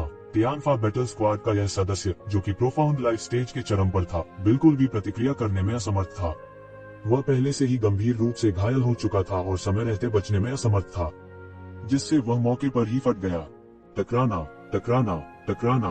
कुछ ही सांसों में उसने पहले ही डिवाइन यूनियन के तियानफा बैटल टीम के 5 या 6 सदस्यों को मार डाला था। प्रमुख बलों के जासूसों सहित हर कोई पूरी तरह से भयभीत था। किसी को उम्मीद नहीं थी कि इस वक्त ऐसा चौंकाने वाला बदलाव आएगा। ये ज़िवेन, जिसने मूल रूप से सोचा था कि वह पहले ही मर चुका था, ने अप्रत्याशित रूप से इस समय चीजों को बदल दिया था। सब दंग रह गए। गहन जीवन मंच का शिखर। धिक्कार है, किसने कहा कि यह गहन जीवन चरण का शिखर था?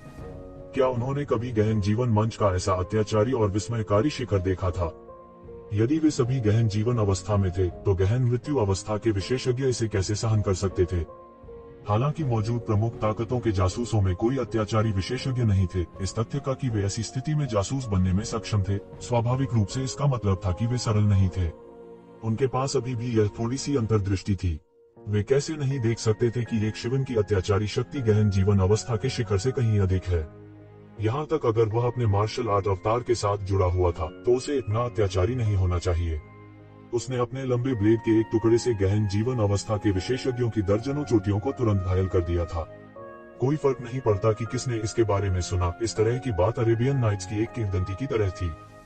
हालांकि ये शिवेन ने वास्तव में इसे किया था। कोई सोच सकता है कि उनके बीच कितना बड़ा फासला था। खुश, इस समय तीसरे एल्डर कियाओ ने जिस युवा का नेतृत्व किया था, उसने पहला कदम उठाया। वो ये शिवेन से पहले ही पूरी तरह से नाराज हो चुका था। ये ज़िवेन ने उसके सामने तियानफा बैटल टीम के सदस्यों का नरसंहार किया था। यह बस उनके मुंह पर एक बड़ा तमाचा था। उसने अपनी मुट्ठी बंद कर ली और सीधे मुक्का मारा। एक भयावह शक्ति ने एक शक्तिशाली वायुतरंग को प्रज्वलित किया, जिसने सीधे हवा को हिंसक रूप से कंपन करने का कारण बना दिया। इंच दर इंच ये एक शिवेन की ओर ढह गया। ये शिवेन में जरा सा भी बदलाव नहीं था। उसने सीधे अपनी तलवार से वार किया। तलवार की रोशनी ने सब कुछ चीर डाला। तलवार की मंशा भड़की और सभी दिशाओं में बह निकली। बूम! मुट्ठी बल और तलवार का इरादा हिंसक रूप से शून्य में टकरा गया। अनगिनत मृत्यु ऊर्जा सीधे विस्फोटित हुई। दोनों कुछ कदम पीछे हटे। वे वास्तव में समान रूप से मेल खाते थे। आपके शरीर में मृत्यु ऊर्जा। आप संभवतः गहन जीवन अवस्था में नहीं हो सकते। आप वास्तव में गहन मृत्यु अवस्था में हैं। अविश्वास से कहते हुए युवक की आंखें फैल गईं। यदि उन्होंने व्यक्तिगत रूप से इसका अनुभव नहीं किया होता, तो वे यह विश्वास करने की हिम्मत कैसे करते कि उनके सामने युवा पीढ़ी वास्तव में गंभीर मृत्यु अवस्था में कदम रख चुकी है। क्या मजाक! गहन मृत्यु अवस्था में कदम रखने के लिए उन तीनों ने बड़ी कीमत चुकाई थी और कई बार संघर्ष किया था। यहाँ तक उन्हें खुद भी नहीं पता था कि उन्होंने कितनी लड़ाइयाँ लड़ी हैं। वे पहले से ही हजारों वर्षों से खेती कर रहे थे। हालांकि इस युवा पीढ़ी के सदस्य ने केवल कुछ वर्षों के लिए ही खेती की थी। अधिक से अधिक यह 1000 वर्ष से अधिक नहीं होगा। फिर भी वह वास्तव में ऐसे स्तर पर पहुंच गया था। वे इसे कैसे स्वीकार कर सकते हैं? युवक के शब्दों ने विभिन्न बड़े गुटों के स्काउट्स को तुरंत चौंका दिया। यह कैसे संभव हुआ? भले ही वह मजाक कर रहा हो, ऐसा होना असंभव होना चाहिए। गहरा मृत्यु चरण। उसने वास्तव में गहन मृत्यु अवस्था में कदम रखा था। मृत आत्मा के रसातल में उसका किस प्रकार का चमत्कारी सामना हुआ, जिसने उसे एक ही बार में गहन मृत्यु अवस्था में कदम रखने की अनुमति दी। यह अकल्पनीय था। वे अभी भी उस जानकारी पर विश्वास करते थे जो उन्हें पहले प्राप्त हुई थी। पीक प्रोफाउंड लाइफ स्टेज केवल एक संभावना थी, यानी इस अवधि के दौरान उन्होंने छलांग और सीमा में सुधार किया था। तभी उनके लिए इस तरह की उपलब्धि हासिल करना संभव होगा। अगर ऐसा होता तो सब कुछ बेहद सामान्य होता। एक गहन मृत्यु अवस्था विशेषज्ञ के लिए एक गहन जीवन अवस्था विशेषज्ञ को हराना कोई अजीब बात नहीं थी। हालांकि यह बेकार है, भले ही आपने गंभीर मौत की अवस्था में कदम रखा हो। आपके लिए मेरा मैच होना बिल्कुल असंभव है। युवक दुर्भावना से हंसा। उसने येज़िवेन की ओर देखा, केवल उसे एक बार फिर अपनी 5 उंगलियों को मुट्ठी में बंद करते हुए देखा। एक मुक्का आगे फेंका गया, जिससे हवा बिखर गई और आकाश में एक बड़ा छेद हो गया। यह ज्ञात नहीं था कि उसने कितने हजारों वर्षों तक इस मुट्ठी की तकनीक में खुद को डुबोया था। यह लंबे समय से पूर्णता के बिंदु पर पहुंच गया था। वह फिस्ट दाव के ग्रैंड मास्टर थे। इस आक्रमण का पराक्रम असीम और अत्यंत भयानक था। उस स्थिति में मुझे आप जैसे गहन मृत्यु अवस्था विशेषज्ञ की ताकत का ठीक से गवाह बनने दें। येज़िवेन ने बिल्कुल भी हार नहीं मानी। यह कहा जा सकता है कि वह बेहद निर्दयी था। जाओ, तुम सब जाओ, मुझे उसे मार देना चाहिए। इस समय युवाओं के आदेश के तहत सभी ने येज़िवेन की ओर झपटना शुरू कर दिया। हालांकि उनके लिए येज़िवेन की बराबरी करना असंभव था, फिर भी वे जीवन की गहन अवस्था के चरम पर मौजूद थे। वे अभी भी येज़िवेन को प्रभावित करने में सक्षम थे। इन विशेषज्ञों ने विभिन्न तकनीकों का इस्तेमाल किया और सीधे येज़िवेन पर हमला किया। दोनों पक्ष हवा में बिना किसी रोक टोक के लड़ने लगे, जिससे पूरा आसमान पूरी तरह से ढह गया। ऐसा लगा जैसे दुनिया का अंत आ गया हो। इन हमलों के बीच सुनहली तलवार जिसे येज़िवेन ने संघनित किया था मुक्त रूप से प्रवाहित हो रही थी। इसने पूरी तरह से उसकी रक्षा करते हुए आकाश में तलवार के पर्दे बनाए। यह जलमग्न था और ये लोग येज़िवेन पर हमला करने में असमर्थ थे। उनकी तलवारबाजी पहले से ही आक्रमण और रक्षा दोनों के स्तर तक पहुंच चुकी थी। जब वह बचाव कर रहा था तो तलवार प्रकाश लगातार सभी दिशाओं में बह निकला और इन विशेषज्ञों की ओर फिसल गया। दिव्य संघ का कोई भी विशेषज्ञ जो येज़िवेन को घेर रहा था सामान्य लोग नहीं थे। वे सभी चरम गहन जीवन अवस्था के विशेषज्ञ थे। यह कहा जा सकता है कि वे सभी कुलीन थे। हालांकि येज़िवेन का सामना करते समय उन्हें कोई फायदा नहीं हुआ। एक दयनीय चीख सुनाई दी। एक डिवाइन यूनियन विशेषज्ञ को येज़िवेन ने मौके पर ही सीधे 2 भागों में विभाजित कर दिया। उसकी गति अत्यंत तेज थी। इस दिव्य संघ विशेषज्ञ को मारने के बाद येज़िवेन रुकी नहीं। एक फ्लैश के साथ वह एक अन्य दिव्य संघ विशेषज्ञ के सामने आया और उसे 2 में विभाजित कर दिया। उसके पीछे 3 पुराने कियाओ भाई पहले ही दौड़ पड़े थे। हालांकि वे हमेशा येज़िवेन से एक कदम धीमे थे।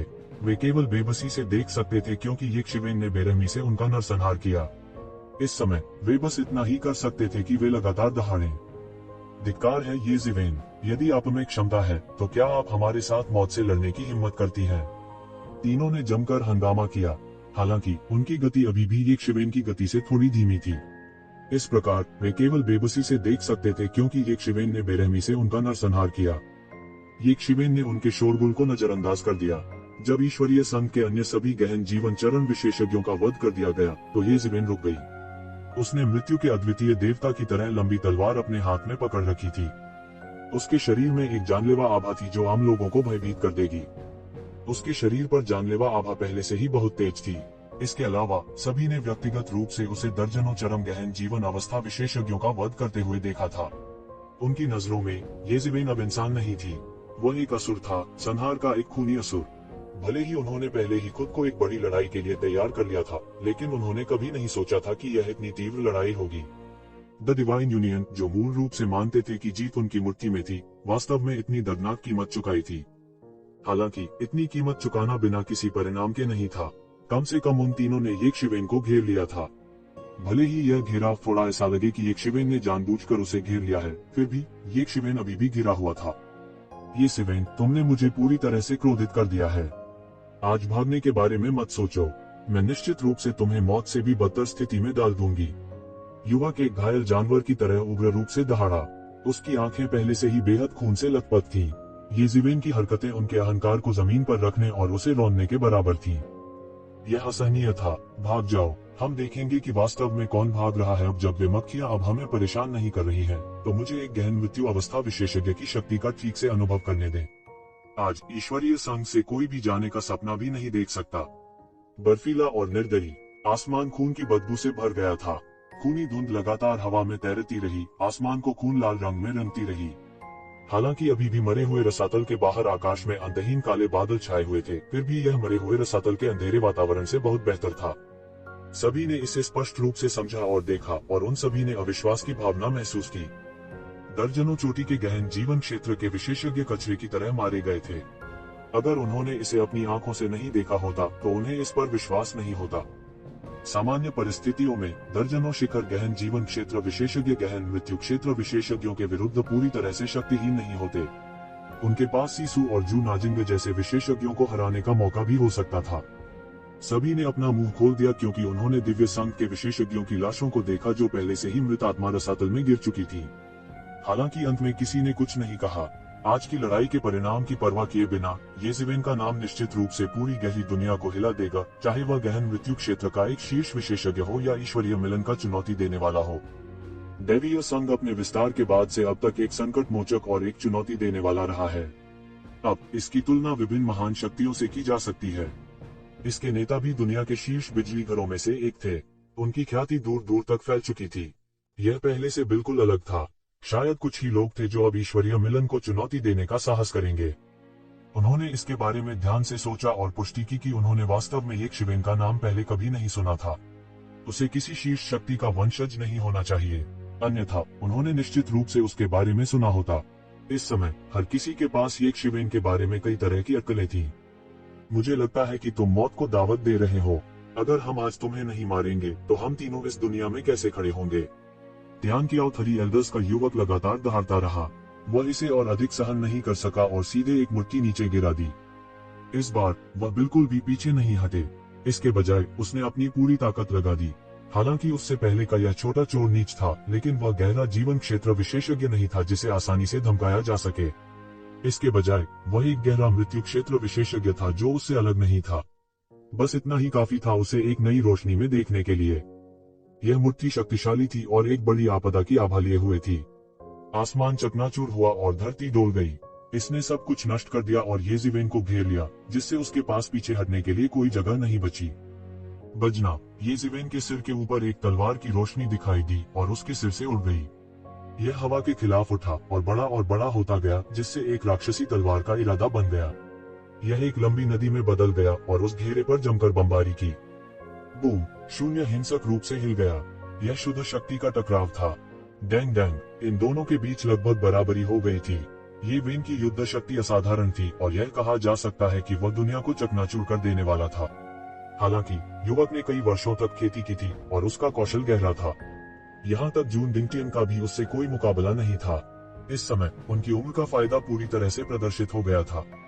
उसे दबाओ, महान इंद्रधनुष पुलहात! इस समय अधेड़ उम्र का आदमी आखिरकार हमला करने लगा। जिस क्षण उसने हमला किया, उसने आसमान में लटके एक लंबे इंद्रधनुषी पुल को उड़ा दिया।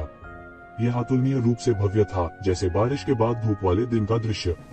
लाल, नारंगी, पीला, हरा, सियान, नीला और बैंगनी, ये 7 रंग आपस में गुथे हुए थे और इसमें भयानक शक्ति थी।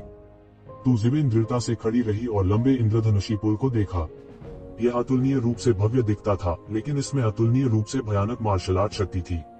ये 7 रंग आश्चर्यजनक हथेली तकनीक का प्रतिनिधित्व करते हैं और उन सभी को ग्रेट रेनबो ब्रिज हैंड में एकीकृत किया गया था। कोई कल्पना कर सकता है कि तार तकनीक का यह सेट कितना अत्याचारी था। यह अतुल्य था। हालांकि उनके हाव भाव में जरा भी बदलाव नहीं आया।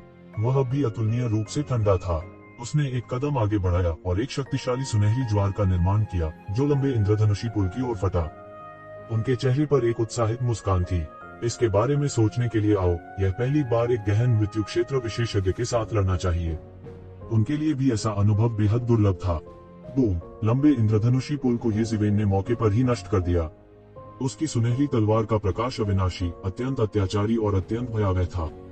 एक पल में इसने सब कुछ तहस नहस कर दिया और यहाँ तक कि आकाश भी दब गया। दफन स्वर्ग तलवार! उसकी यह तलवार इतनी शक्तिशाली थी कि आकाश और पृथ्वी तक दब गए। यह आकस्मिक रूप से इस्तेमाल किया गया था, लेकिन इसकी शक्ति आश्चर्यजनक रूप से महान थी। लंबे इंद्रधनुषी पुल को सीधे नष्ट करने के बाद येज़ेवेन का हमला यही समाप्त नहीं हुआ। एक पल में वह पहले ही झपट चुका था। स्विश! येज़ेवेन ठंडेपन से चिल्लाए। उसकी आकृति विशाल आकाश को पार करती हुई और इस अधेड़ उम्र के व्यक्ति के सामने आ गई।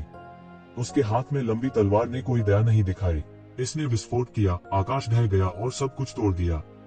मानो उसके पीछे कोई देश प्रकट हो गया हो। अनगिनत तलवार क्यूई ने आकाश और पृथ्वी को मिटा दिया। गहन मृत्यु अवस्था की भयावह शक्ति पूरी तरह प्रदर्शित हुई। राक्षसी जानवर के कंकाल से निपटने के लिए उसे हर तरह के तरीकों का इस्तेमाल करने की कोई जरूरत नहीं थी। उसे बस इतना करना था कि वह अपनी ताकत पर भरोसा करे और वह अपने रास्ते में आने वाली हर चीज को पार कर सके। उनका यह आक्रमण तलवार का सबसे प्रबल सिद्धांत था और एक क्षण के लिए भी रुकना उनके लिए असंभव था। हालांकि अधेड़ उम्र के व्यक्ति ने देखा कि उसका ग्रेट रेनबो ब्रिज हैंड नष्ट हो गया है, वह बिल्कुल भी नहीं घबराया। वह पुशोवा भी नहीं था। उसकी आंखें अचानक खुल गईं और एक लंबा इंद्रधनुषी पुल अचानक उसके शरीर के चारों ओर दिखाई दिया, जो उसके भीतर उसकी रक्षा कर रहा था। यह वास्तव में फिर से ग्रेट रेनबो ब्रिज हैंड था। यह भी एक मार्शल आर्ट थी जो आक्रामक और रक्षात्मक दोनों थी। बूम! येज़िवेन की तलवार क्यूई लंबे इंद्रधनुषी पुल के शरीर पर फट गई। यह सबसे मजबूत भाले और सबसे मजबूत ढाल के बीच टक्कर जैसा था। दरार, दरार, दरार। धीरे धीरे लंबे इंद्रधनुष पुल पर दरारें दिखाई देने लगी। हालांकि येज़िवेन की तलवार की रोशनी में भी दरारें आ गईं। दोनों पक्ष पहले से ही अत्यंत अत्याचारी थे। दोनों पक्ष एक दूसरे के बचाव को भेदने में असमर्थ थे और केवल खुद पर विचार कर सकते थे। टकराना! एक जोरदार धमाके के साथ लंबा इंद्रधनुषी पुल और लंबी सुनहरी तलवार अचानक टूटकर अलग हो गई और प्रभामंडल में बदल गई, जो सभी दिशाओं में फैल गया। युवा पीढ़ी के बीच आपके जैसी साधना का होना वास्तव में दुर्लभ है। हालांकि इसके लिए बस इतना ही है। यदि आप मुझसे लड़ना चाहते हैं तो आप अभी भी 1000 साल दूर हैं। अधेड़ उम्र के व्यक्ति की अभिव्यक्ति उदासीन थी। आगे मत आओ, मैं इस छोटे कमीने को अपने हाथों से कुचलना चाहता हूँ। वह यह भी नहीं चाहते थे कि दूसरे हस्तक्षेप करें। वह येज़िवेन को अपने हाथों से कुचलना चाहता था। हालांकि स्काई कियाओ 3 एल्डर्स में एक बूढ़े, मध्यम आयु वर्ग और युवा व्यक्ति की उपस्थिति थी। वे सभी समान रूप से क्रूर और रक्तपिपासु थे। संपूर्ण ईश्वरीय संघ में उन्हें जल्लाद माना जाता था और उनकी कुख्यात प्रतिष्ठा थी। आज उन्हें येज़िवेन ने थप्पड़ मारा था। वे कैसे खुश रह सकते हैं? अगर उन्होंने येज़िवेन को अपने हाथों से नहीं कुचला तो उन्हें खुद पर तरस आएगा। आप अभी भी मुझे मारने में सक्षम होने से बहुत दूर हैं। येज़िवेन ने उपहास किया। अधेड़ उम्र के आदमी को बस किसी चीज की परवाह नहीं थी। उसके शरीर में शक्ति लगातार उबल रही थी और उसके शरीर के चारों ओर इंद्रधनुष जैसे रंग दिखाई देने लगे थे। यह भव्य और पवित्र था। मेरे लिए तोड़ो! उसका हाथ फूट गया और इंद्रधनुष जैसे रंग जो आसमान में भर गए थे, सब कुछ अलग कर दिया। एक ब्लेड बहुत तेज गति से सीधे येज़िवेन के शरीर में जा घुसा। एक सामान्य व्यक्ति इस हमले का विरोध करने में सक्षम नहीं होता। हालांकि येज़िवेन की गति और भी तेज थी। वह सीधे अपने कार्ड बेच रहा था। टकराना, टकराना, टकराना। वह बेरहमी से थप्पड़ मारता रहा, शून्य में उनसे टकराता रहा और फटते हुए तारों के समान शक्तिशाली रोशनी के फटने से फूट पड़ा। क्या तुम्हारे पास बस इतना ही है? अगर तुम्हारे पास इतना ही है तो तुम आज मर जाओगे। अधेड़ उम्र के आदमी ने जोर से दहाड़ लगाई और ब्रह्मांड पर दबाव डाला। एक ही स्टॉर्म के साथ शून्य को चकनाचूर कर दिया। ग्रेट रेनबो ब्रिज हैंड जिसे उसने विस्फोट किया, वास्तव में 7 रंगों के प्रक्षेपवक्र को नष्ट कर दिया, जिसके भीतर सभी प्रकार की मार्शल आर्ट उबल रहे थे। इस तरह का हमला बिजली की तरह तेज था। आसमान से चीरता हुआ अप्रत्याशित रूप से दिखाई और गायब हो गया। हालांकि येज़िवेन हमेशा इसका पूरी तरह से विरोध करने में सक्षम थी। फिर भी येज़िवेन को अब भी लगातार पीटा जा रहा था, जैसे कि वह कोई मैच ही नहीं था। जैसा कि अपेक्षित था। हालांकि येज़िवेन पहले से ही काफी बहादुर है और यहाँ तक सामान्य डीप डेथ स्टेज विशेषज्ञ भी उसके लिए कोई मैच नहीं है। यह अफसोस की बात है कि उसके विरोधी वास्तव में तियान कियाओ 3 एल्डर्स हैं। यह सही है। यह कहा जाना चाहिए कि उसकी किस्मत अच्छी नहीं है। अन्यथा प्रोफाउंड डेथ स्टेज में कदम रखने के बाद उनकी पहली लड़ाई तियान कियाओ के 3 बुजुर्गों के खिलाफ क्यों होगी? हालांकि वह केवल एक बार हार सकता है। यह हार उसकी जान लेने के लिए काफी है। यह पहली बार है जब मैंने प्रसिद्ध ग्रेट रेनबो ब्रिज पाम देखा है। ऐसा कहा जाता है कि यह एक ऐसी तकनीक है जो उन्हें एक प्राचीन ऋषि से विरासत में मिली थी। यह अत्यंत प्रभावशाली है और उन्होंने अपनी हथेली में ताड़ की तकनीक को जोड़ा है। माउंट ताई के रूप में तेज और धीमे, भारी और हंस के रूप में शांत हैं। इसे सर्वव्यापी कहा जा सकता है और इसमें सभी प्रकार की ताड़ की तकनीकें जुड़ी हुई हैं। शत्रु कैसा भी हो, उसे पूरी तरह से काबू में किया जा सकता है। यह एक अत्यंत प्रभावशाली तकनीक है। Thump thump thump. येज़िवेन लगातार पीछे हट रहे थे, जैसे कि वह इस लड़ाई में पहल पूरी तरह से खो चुके हों। हालांकि अधेड़ उम्र का आदमी जितना अधिक लड़ता था, उतना ही आशंकित होता जाता था। ऐसा इसलिए था क्योंकि उसे पता चला था कि भले ही उसे लगता था कि उसने जीत हासिल कर ली है, लेकिन वह वास्तव में येज़िवेन को पूरी तरह से दबाने में असमर्थ था। येज़िवेन केवल लगातार बचाव कर रहा था, फिर भी वह अपने हमलों के खिलाफ पूरी तरह से बचाव करने में सक्षम था। उसके हमले, जो दोषरहित प्रतीत होते थे, वास्तव में उसे नीचे गिराने में असमर्थ थे। क्या यह समस्या को साबित करने के लिए काफी नहीं था? इस बच्चे से निपटना इतना कठिन है। वह चिल्लाए बिना नहीं रह सका।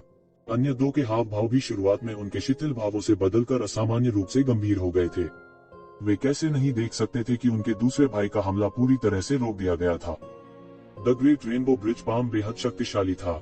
एक सामान्य व्यक्ति एक भी हमले को रोकने में समर्थ नहीं होगा। अब तक तो इसे ब्लॉक करना तो दूर की बात है। ग्रेट रेनबो ब्रिज पाम को लगातार खोलने के बाद भी वह अभी भी अपने प्रतिद्वंद्वी को नीचे गिराने में असमर्थ था। यह बच्चा साधारण नहीं था। क्या यह सब तुम्हारे पास है? केवल इतने से ही तुम मुझे मारने में समर्थ होने से बहुत दूर हो। उद्धरण चिन्ह, क्या तुम्हारे पास इतना ही है?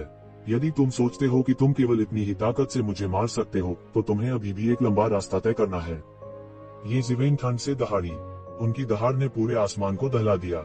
उसके सिर के ऊपर यिन यांग जीवन और मृत्यु आरेख लगातार घूम रहा था और आकाश में उड़ रहा था।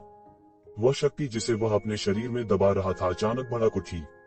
वह पूरी तरह से उस शक्ति को नियंत्रित करने में सक्षम था जिसे वह पहले पूरी तरह से नियंत्रित करने में असमर्थ था। असंभव! क्या तुमने अभी अपनी पूरी ताकत नहीं लगाई? अधेड़ उम्र का आदमी अविश्वास में था।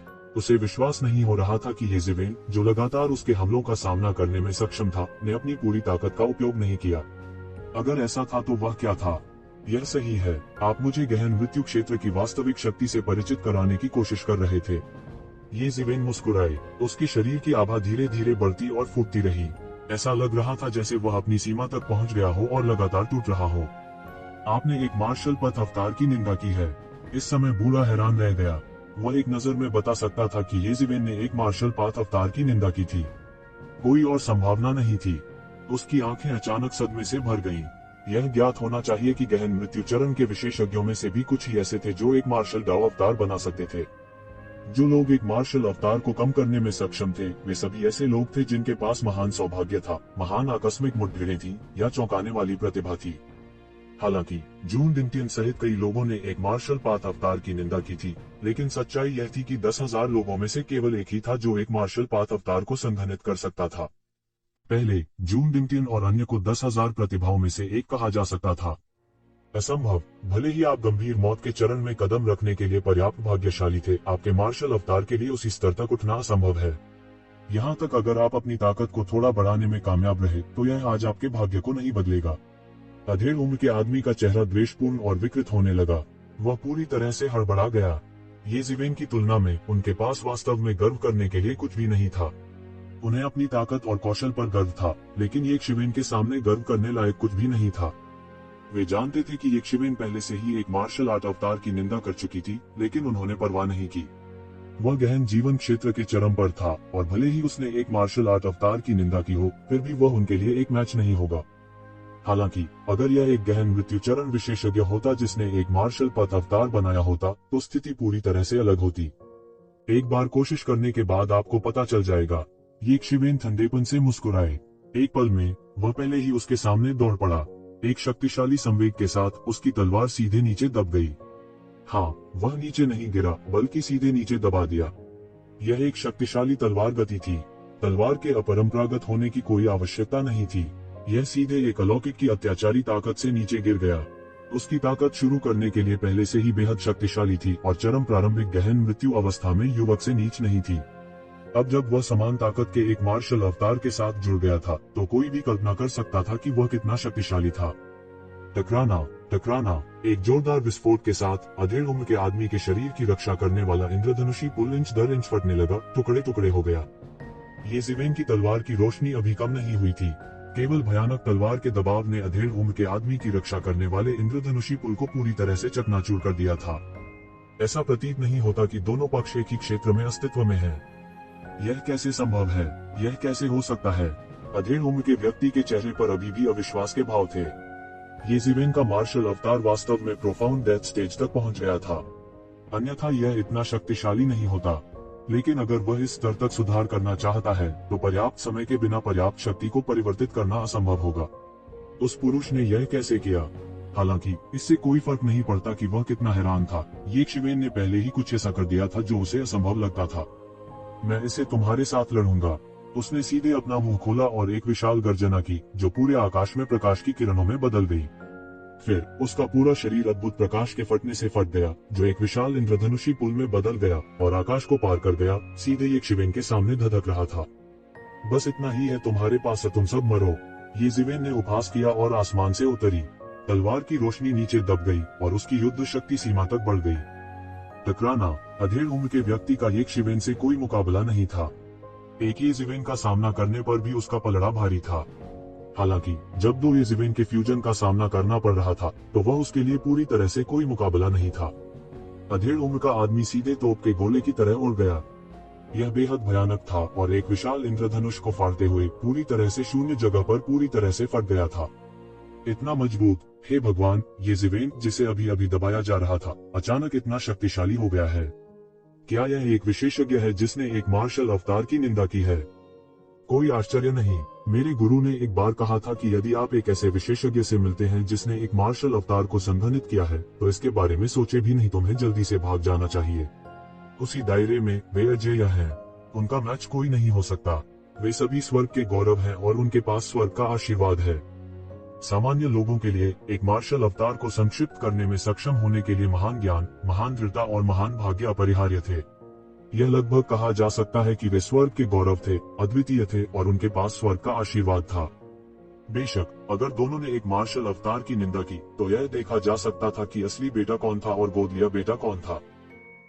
अधेड़ उम्र का आदमी जो हवा में उड़ रहा था आखिरकार इसे सहन नहीं कर सका। वह चिल्लाया और मुंह से खून उगल दिया। अभी अभी लगा झटका साधारण झटका था और इसने उसे गंभीर रूप से घायल कर दिया था। 1+1 की युद्ध शक्ति 2 यज़िवेन से कहीं अधिक थी। दूसरा भय। इस समय युवक दुख और आक्रोश से भर गया था। पल भर में स्थिति बिल्कुल उलट गई थी। अभी जीत का एहसास कहाँ था? उसके दिल में एक अभूतपूर्व खौफ था। दम घुटने से वह लगभग बेहोश हो गया। अंतर अचानक इस हद तक पहुंच गया था, उसे स्वीकार करना पड़ा कि यक्षिवेन की ताकत वास्तव में बहुत अप्रत्याशित थी। हालांकि उन्होंने यह उम्मीद नहीं की थी कि यह इतना अप्रत्याशित होगा। किसी को उम्मीद नहीं थी कि यह इतना अप्रत्याशित होगा। इतनी ताकत के साथ भले ही मैं भड़क जाऊं, मैं निश्चित रूप से उसके लिए एक मैच नहीं बनूंगा। हे भगवान, ऐसा राक्षस कैसे हो सकता है? वह नहीं जानता था कि उसे गहन मृत्युलोक में प्रवेश किए हुए कितने साल हो गए थे, लेकिन उसने कभी किसी तथाकथित युवा प्रतिभा को इस स्तर तक पहुंचते नहीं देखा था। तो ज़िवेन ने जीत का फायदा उठाया और अधेड़ उम्र के व्यक्ति का पीछा किया। सांस लेने तक का मौका नहीं दिया। उसके सिर के ऊपर तलवारबाजी की एक शक्तिशाली लंबी नदी फिर से उठी। पृथ्वी को चकनाचूर करने वाली शक्ति के साथ यह मध्य आयु वर्ग के व्यक्ति की ओर हवा में जमकर फटा। अधेड़ उम्र का आदमी बिल्कुल भी नहीं चल सकता था। उसके शरीर को यक्षिवेन ने एक पल में गंभीर रूप से घायल कर दिया था। वह समय पर प्रतिक्रिया नहीं कर सका और केवल स्वॉर्ड प्रिंसिपल लॉन्ग रिवर को उसकी ओर गिरते हुए देख सकता था। मुझे बचा लो, मैं मरना नहीं चाहता। इस समय वह अपनी गरिमा की कम परवाह नहीं कर सकता था। केवल एक चीज के बारे में वह सोच सकता था कि कैसे जीवित रहा जाए। उसने कसम खाई कि यदि वह आज जीवित रहा तो निश्चित रूप से इस राक्षस से बहुत दूर रहेगा और इस राक्षस को फिर कभी नहीं भड़काएगा। तुम्हें बचाना है। कोई भी किसी को नहीं बचा सकता है जिसे मैं मारना चाहता हूँ। यज़िवेन ने उपहास किया। कितना अहंकारी। इस समय बूढ़े व्यक्ति ने सीधे टेलीपोर्ट किया और अधेड़ उम्र के व्यक्ति के पास दिखाई दिया। उसने सीधे अपने हाथों को फैलाया और उन दोनों की रक्षा करते हुए उन्हें एक विशाल क्यूई दीवार में बदल दिया। बूम! भीषण और जोरदार टक्कर हुई। स्वॉर्ड प्रिंसिपल टोरेंट सीधे क्यूई दीवार से टकराया। इसकी शक्ति अद्वितीय थी और इसने सीधे तौर पर पूरी दुनिया को तहस नहस कर दिया। यह एक राजसी दृश्य था। टकराना की दीवार मौके पर ही चकनाचूर हो गई। हालांकि जो स्वॉर्ड प्रिंसिपल टोरेंट पैदा हुआ था वह अपनी उड़ान के अंत में एक तीर की तरह था।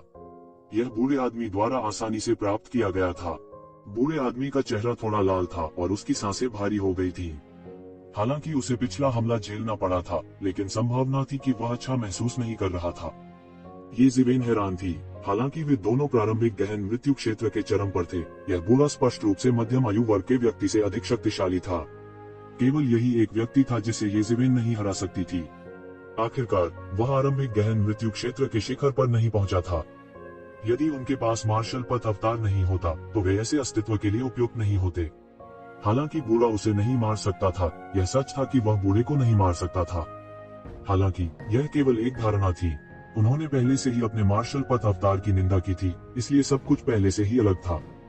मैं इसे अब और नहीं खींच सकता, यज़िवेन ने मन ही मन सोचा। वह अनुभव कर सकता था कि उसके शरीर की युद्ध शक्ति तीव्र गति से समाप्त हो रही है। संघनित मार्शल आर्ट अवतार को अपने शरीर में एकीकृत करने से निश्चित रूप से उनकी मार्शल शक्ति एक पल में आसमान छू गई, लेकिन साथ ही मार्शल शक्ति की खपत सामान्य से दोगुनी नहीं थी, बल्कि यह सामान्य से कई गुना ज्यादा था। इसे एक बार में कई बार पिया जाता था। इसलिए जून दिनतियान की साधना शक्ति बहुत जल्दी समाप्त हो जाएगी और वह मार्शल पथ अवतार की स्थिति को बनाए रखने में सक्षम नहीं होगा। यह दोधारी तलवार थी, उन्हें समय को अच्छी तरह से समझना था, अन्यथा वह बरगलाया जाएगा। सबसे महत्वपूर्ण बात यह थी कि उन्हें सबसे ज्यादा चिंता इस बात की थी कि अगर उन्हें खबर मिली तो ईश्वरीय संघ के विशेषज्ञ भाग खड़े होंगे, इसलिए उसके पास बर्बाद करने के लिए ज्यादा समय नहीं था। यदि दैवीय संघ के सर्वशक्तिमान विशेषज्ञ तैयार थे तो वे अंतरिक्ष चैनल स्थापित करने और तुरंत पहुंचने के लिए सीधे एक निश्चित कीमत चुका सकते थे। हालांकि कीमत अधिक होगी, लेकिन डिवाइन यूनियन जैसा महाकाय व्यक्ति निश्चित रूप से ऐसा करने में सक्षम होगा। जैसा कि कहा जाता है, एक लंबी रात कई सपने लेकर आती है। मुझे इसे जल्दी खत्म करना होगा। मैं जितनी देर करूंगा मेरे लिए उतना ही नुकसानदेह होगा। ये जिवेन ने अपनी आंखें सिकोड़ ली। मरना। उस समय युवक ने येशिवेन का ध्यान हटाने के लिए बेशर्मी से हमला कर दिया। उसका शरीर हिल गया और उसकी मूर्ति की शक्ति ने शून्य को विकृत कर दिया क्योंकि यह उड़कर येशिवेन से टकराया। उसी समय बूढ़ा भी चला गया और अधेड़ उम्र के आदमी को ठीक करने लगा। उपचार के बाद अधेड़ उम्र के व्यक्ति को अब खून की उल्टी नहीं हुई। हालांकि वह थोड़े समय में ठीक नहीं हो सका, लेकिन इतने कम समय में अपनी चोटों को रोकने में सक्षम होना पहले से ही बहुत अच्छा था। अधेड़ उम्र के आदमी ने अपनी सांस रोक ली और अपने शरीर पर लगी सभी चोटों को दबा दिया। यह करो, यह बच्चा परेशान करने वाला है। संयुक्त हमले की सरनी का उपयोग करें। हमें इस बच्चे को यही मारना चाहिए। हम बिल्कुल उसे जाने नहीं दे सकते, अन्यथा वह निश्चित रूप से दैवीय मिलन के लिए एक बड़ा खतरा बन जाएगा। बूढ़े आदमी ने गुस्से से येशिवेन को देखा और हमला कर दिया। उनका हर कदम घातक था। वह येशिवेन से पूरी तरह से नफरत करता था, इसलिए उसने उसे चकमा देने का कोई मौका नहीं दिया। हालांकि येशिवेन इतने भारी हमले से आसानी से निपटने में सक्षम लग रहा था। उन्होंने इस तरह के आक्रामक को पूरी तरह से हल कर लिया था। हालांकि उसके पास हमला जारी रखने का कोई रास्ता नहीं था, क्योंकि युवक और अधेड़ उम्र के व्यक्ति पहले ही लड़ाई में शामिल हो गए थे और येशिवेन की ओर भागे थे। उन तीनों में बहुत ही मौन समझ थी। यह ज्ञात नहीं था कि वे कितने वर्षों से एक साथ काम कर रहे थे, लेकिन यह कहा जा सकता था कि वे पहले ही शिखर पर पहुंच चुके थे। वे तीनों एक साथ काम करते हुए अक्सर अकेले काम करने की तुलना में कहीं अधिक शक्तिशाली होते थे।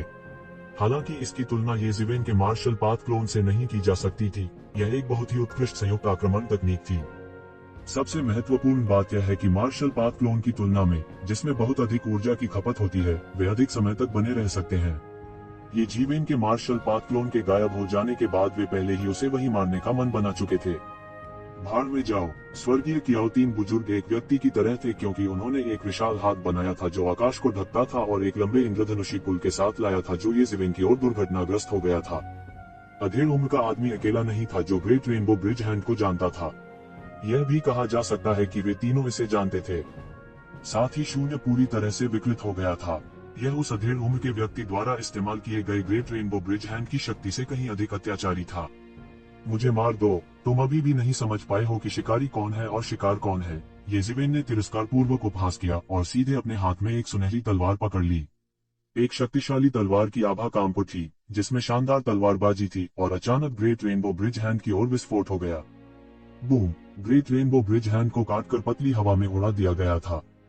रंगीन ऊर्जा सभी दिशाओं में फैल गई, एक विशाल तूफान का रूप ले लिया जिसने सभी की आंखों को अंधा कर दिया। येशिवेन पूरे आकाश में सुनहरी रोशनी के साथ इस रंगीन तूफान से बाहर निकली। यह ऐसा था मानो युद्ध के एक प्राचीन देवता वापस जीवन में आ गए हों। उसकी पांचों उंगलियां मुट्ठी में बंध गईं। यह एक विशाल तारे की तरह था जो लगातार घूम रहा था, लगातार विस्फोट कर रहा था और लगातार पैदा हो रहा था। सारा संसार घूमता हुआ प्रतीत हो रहा था। येशिवेन के अवसर के मार्गदर्शन में पूरी शून्यता एक विशाल ब्रह्मांडीय दुनिया में बदल गई, जो पूरी तरह से उसकी मुट्ठी के इरादे से ढकी हुई थी। उसकी की हुई गतिविधि तीन त्यान कियाओ बड़ों पर मजबूती से बंद थी, उन्हें भागने की अनुमति नहीं दे रही थी। येशिवेन की आंखों में एक आश्चर्यजनक हत्या का इरादा कौंध गया। उसके पास ज्यादा समय नहीं बचा था। वह केवल इतना ही कर सकता था कि वह लड़े। खतरनाक येशिवेन का सामना करते हुए तीन स्वर्गीय कियाओ बुजुर्ग स्थिर होकर मृत्यु की प्रतीक्षा नहीं कर सकते थे। उन्होंने ग्रेट रेनबो ब्रिज हैंड पर लगातार बमबारी की। प्रत्येक ग्रेट रेनबो ब्रिज हैंड रंगीन था। यह स्वर्ग और पृथ्वी के महान दावों में परिवर्तित हो गया और येशिवेन के ब्रह्मांड सितारों से टकरा गया। गड़गड़ाहट, आध्यात्मिक ऊर्जा का एक हिंसक विस्फोट हुआ, जिससे स्वर्ग और पृथ्वी की अशांति का विस्फोट हुआ। यह एक तूफान की तरह था, हलकों में बह रहा था। 3 स्वर्गीय कियाओ बुजुर्ग इस तरह के आक्रमण के तहत कुछ कदम पीछे हट गए। आखिरकार वे तीनों अभी भी 3 लोग थे। यद्यपि वे एक जैसे थे, वे एक नहीं थे। वे ये जीवेन से तुलना नहीं कर सकते थे, जिसने दोगुनी शक्ति का विलय कर दिया था। यह अतीत के लिए अतुलनीय था। विशेष रूप से अधेड़ उम्र के व्यक्ति के मुंह के कोने से खून बह रहा था। वह पूरी तरह से असहाय था। इससे पहले यक्षिवेन द्वारा उसे गंभीर रूप से घायल किया गया था। चाहे वह राजी हो या न हो, वह इसे छिपा नहीं सकता था। विशेष रूप से येजिवेन को पता था कि वह उन तीनों में सबसे कमजोर था।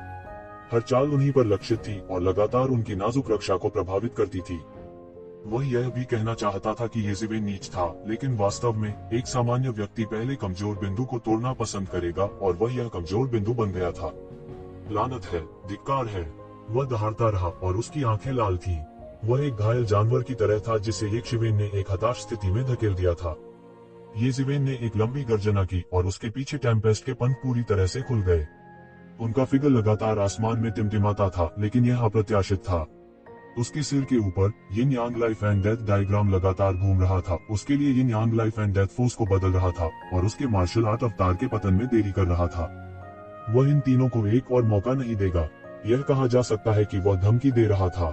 एक और लंबी तलवार आसमान से गिरी और वह अधेड़ उम्र के आदमी की ओर चली गई। उन्होंने सीधे अधेड़ उम्र के व्यक्ति पर आरोप लगाया। 80% हमले उन पर निर्देशित किए गए थे। वह उसे नष्ट करना चाहता था और 3 लोगों के संयुक्त हमले को पूरी तरह से नष्ट कर देना चाहता था। जहां तक अन्य 2 लोगों की बात है, वे बस उन्हें थोड़ा रोकने के लिए वहां थे। जब तक यह अधेड़ आदमी हार गया, बाकी 2 को कोई समस्या नहीं होगी। अन्य 2 इस सत्य को कैसे नहीं समझ सकते थे, लेकिन समझने का क्या फायदा। वे अभी भी येजिवेन के विरोधी नहीं थे। यहाँ तक अगर यक्षिवेन ने उन्हें रोका भी, तो वह उन्हें पूरी तरह से दबा सकता था। यक्षिवेन को फिर से आक्रामक रूप से अपनी ओर आते देख अधेड़ उम्र का आदमी अचानक इसे बर्दाश्त नहीं कर सका। उसे एक हताश स्थिति में मजबूर किया गया था और रेनबो ब्रिज अचानक उसके पूरे शरीर में दिखाई दिया। तुरंत उसने उसकी रक्षा की। उसने यक्षिवेन की आक्रमण शक्ति को अब कम आंकने की हिम्मत नहीं की। उसी समय अचानक उनके शरीर पर एक विशाल ताबीज प्रकट हुआ। इस ताबीज पर प्रकाश की अनगिनत किरणें झिलमिला रही थीं और इस पर एक बहुत ही सरल पाठ लिखा हुआ था। किसी को यह भी समझ नहीं आया कि यह पाठ क्या है। एक पल में यह विशाल ताबीज आकाश को काटते हुए एक विशाल कृपाण आभा में बदल गया और आकाश में सब कुछ अलग हो गया। ये यक्षिवेन को उसी जगह काटने वाला था। यक्षिवेन ने भी अचानक इस कृपाण आभा की अद्भुत शक्ति को महसूस किया। यह ताबीज क्या था? यह वास्तव में ऐसी शक्ति लगा सकता है। उसके दिमाग में अनगिनत संभावनाएं कौंधी, लेकिन उसने जल्दी से समझ लिया कि यह ताबीज क्या है। यह शायद एक सर्वशक्तिमान प्राणी द्वारा लिखा गया एक पाठ था। यह छद्म दाव धावक की तरह था जो पृथ्वी को चकनाचूर करने वाली शक्ति पैदा कर सकता था। वह शब्द जिसे वह समझ नहीं सका, लेकिन असामान्य रूप से तीक्ष्ण था। बहुत संभव है कि वह कृपाण हो। शब्द कृपाण इतनी तेज कृपाण आभा में बदल सकता है और इसे शुरुआती चरण के गहन मृत्यु क्षेत्र विशेषज्ञ द्वारा तुरुप का इक्का माना जाता है। कोई सोच सकता है कि यह विशेषज्ञ कितना शक्तिशाली था। मुझे विश्वास नहीं होता कि आप नेता की कृपाण आभा को भी रोक सकते हैं। अधेड़ उम्र के आदमी ने व्यंग्य किया। यक्षिवेन का ध्यान आकर्षित करने के लिए वह शुरू से ही कमजोरी दिखा रहा था, यह सोचकर कि वह सफलता का बिंदु है। वास्तव में ऐसा ही था। वह वास्तव में तीनों में सबसे कमजोर था। हालांकि इसका मतलब यह नहीं था कि उसके पास जवाबी कार्रवाई करने की ताकत नहीं थी। नेता का कृपाण शब्द तावीज उनका सच्चा तुरुप का पत्ता था। यह भी वह पुरस्कार था जो इन तीनों ने वर्षों से उन संप्रदायों को निर्ममता से मिटाने के लिए ईश्वरीय मिलन से प्राप्त किया था। अंत में उन्हें नेता द्वारा पुरस्कृत किया गया। बाकी दोनों भी गंभीर रूप से मुस्कुराए। वे इस पल का इंतजार कर रहे थे। भले ही उन्होंने पहले एक दूसरे के साथ संवाद नहीं किया था, वे कई सालों से भाई थे और लंबे समय से एक दूसरे को समझते थे। कुछ बातें ऐसी थी जो कहने की जरूरत नहीं थी, अन्यथा यक्षिवेन को निश्चित रूप से इसका आभास हो गया होता। भले ही उन्होंने संवाद करने के लिए अपनी आध्यात्मिक चेतना का उपयोग किया हो, वे इसे यक्षिवेन से छुपाने में सक्षम नहीं होंगे। दोनों पक्षों की ताकत के बीच एक बड़ा अंतर था, इसलिए मजबूत के लिए कमजोर आध्यात्मिक चेतना पर कब्जा करना असामान्य नहीं था। यह कृपाण आभा अत्यंत तेज थी। इसके अलावा इसे यक्षिवेन के हमले के दौरान जारी किया गया था। दूरी बहुत करीब थी, इसलिए यह पहले से ही इतनी तेज थी कि वह उसे चकमा नहीं दे सका। स्वोश! कृपाण आभा ने आकाश में एक चमकदार चाप खींचा और सीधे यक्षिवेन के सिर की ओर बढ़ गया। तलवार की रोशनी जो येजिवेन ने फैलाई थी, एक पल में बिखर गई। येज़िवेन उसे चकमा नहीं दे सकता था, इसलिए वह केवल अपने हाथ उठाकर उसे रोक सकता था। परफेक्ट। इस ब्लेड लाइट में थोड़ी सी सुनहरी रोशनी थी। यह सीधे येज़िवेन के शरीर की रक्षा करने वाली दिव्यता के माध्यम से टूट गया और सीधे उसके मांस में कट गया। ताजा खून पल भर में बिखर गया। बौछार बहुत तेज थी। जैसे ही येज़िवेन की हथेली दो हिस्सों में कटने वाली थी, वह अचानक एक सुनहरी रोशनी में बदल गया और इस महत्वपूर्ण क्षण में तुरंत बीच हवा में गायब हो गया। स्वोश। कृपाण आभा ने पहले ही आकाश को विभाजित कर दिया था और एक अलग स्थान में विस्फोट कर दिया था। जब येज़िवेन फिर से प्रकट हुआ, वह पहले से ही दूरी पर था। वह शांत दिख रहा था, लेकिन उसके हाथ से काफी खून बह रहा था। उनकी अभिव्यक्ति शांत थी, लेकिन उनकी आंखें उनके दिल के डर को छिपा नहीं पाईं।